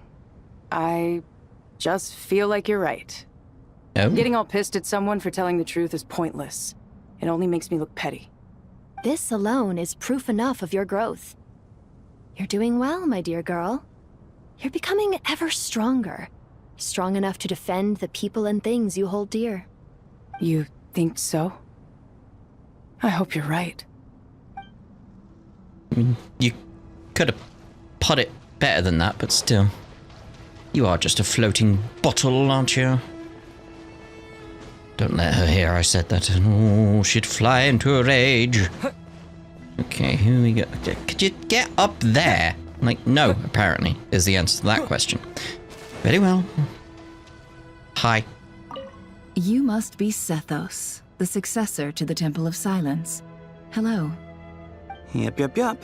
That's me. Yep. Nefer, right? That's what I heard the others calling you. Judging by your outfit, I'm guessing you come from the desert too? That's right. Started off in the desert, went to the rainforest, then went from there to Nod-Krai, where I work as an intel broker. Huh. Well, this is interesting. You don't seem to talk about yourself all that much. Yet here you are, volunteering your life story to me. However abridged. Maybe I'm looking to make some new friends. I like making friends too. I'm easier to talk to than Sino and a little more streetwise than Tainari. Which is why you came over this way, giving me the chance to strike up a conversation with you. Was I that obvious? I think you did fine. You were mindful of my attitude and hoped to lure me in through sentiment. Lure you in isn't exactly how I'd put it. I see it more as an invitation. An invitation to what? To put down your luggage. Lay down your burdens. To return to your homeland. And be truly welcome in the place you once felt so estranged from. You're a more interesting heir to Bamun than I was expecting. Since you're familiar with my grandfather, I'll assume you're aware of our situation. I'd like to make friends with you. And I think you'd be a great asset to us. Not to mention the power you and I both hold. Originally belonged to the same organization. Aha. There we go. Now we're getting somewhere. Oh, I was hoping for more of back. Would they have the same conversation or? You must be Sethos. It's a shame. That's It's a right. shame. I was hoping we'd get more from these two. Which is why I think you did. Because I am liking the little bits we're getting more with Nefer here now. Since you're familiar, not to mention the... Still need a skip button. There's not a skip button and I've missed it. That hasn't been implemented yet, has it? So used to it in Honkai Star Rail. Just like skip, like, oh, lovely. Do you hear that? Sounds like your teacher is scolding mine. Huh. Classic. Did you see her? She's a former Vahumana student who dropped out of the academia and went to Nod-Krai to work as an intel broker. There's more to her than meets the eye. How can you tell? Do the Matra have information on her? Some, but nothing telling. I'm basing it on the fact that she seems to be an expert liar. She can fool many with her words. A sixth sense for liars after investigating so many of them, I take it? Yep. What about you? What do you make of her? A little earlier, in the corner, I noticed she gave some supplies to Jet and had her deliver them to the main group. She's meticulous and highly observant. Besides, what was it you said? Making it to the top is no easy feat in any profession. Anyone who's at the top of their game has to have some sort of edge over others. It's true, but she's not the only one at the top of her game. I also am, and so are you. Sure, but what's to guarantee she won't overhear us talking about her? Don't worry, I have my methods. Sethos is distracting her. Oh! Oh, I like that. Interesting. It's just... It repositions the previous conversation in terms of what's going on. Ah, I see. Interesting. Huh. Anyway, yeah, I like that. Yeah, it just changes our perspective of that. That's cool. And what's your prize student doing? What else would he be doing? Whatever yours is, huh? And Calais with them, I suppose? These kids are rarely apart, are they?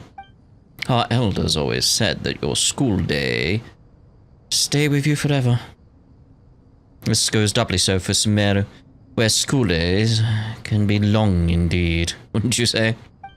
Well, does it look like I'm immune, settled as I am with you and Zaha Hadid? What's that? Tired of us already? And speaking of Zaha Hadid, she mentioned out of the blue how you'd doodle on your books while studying. That's hardly all I used to do while hitting the books.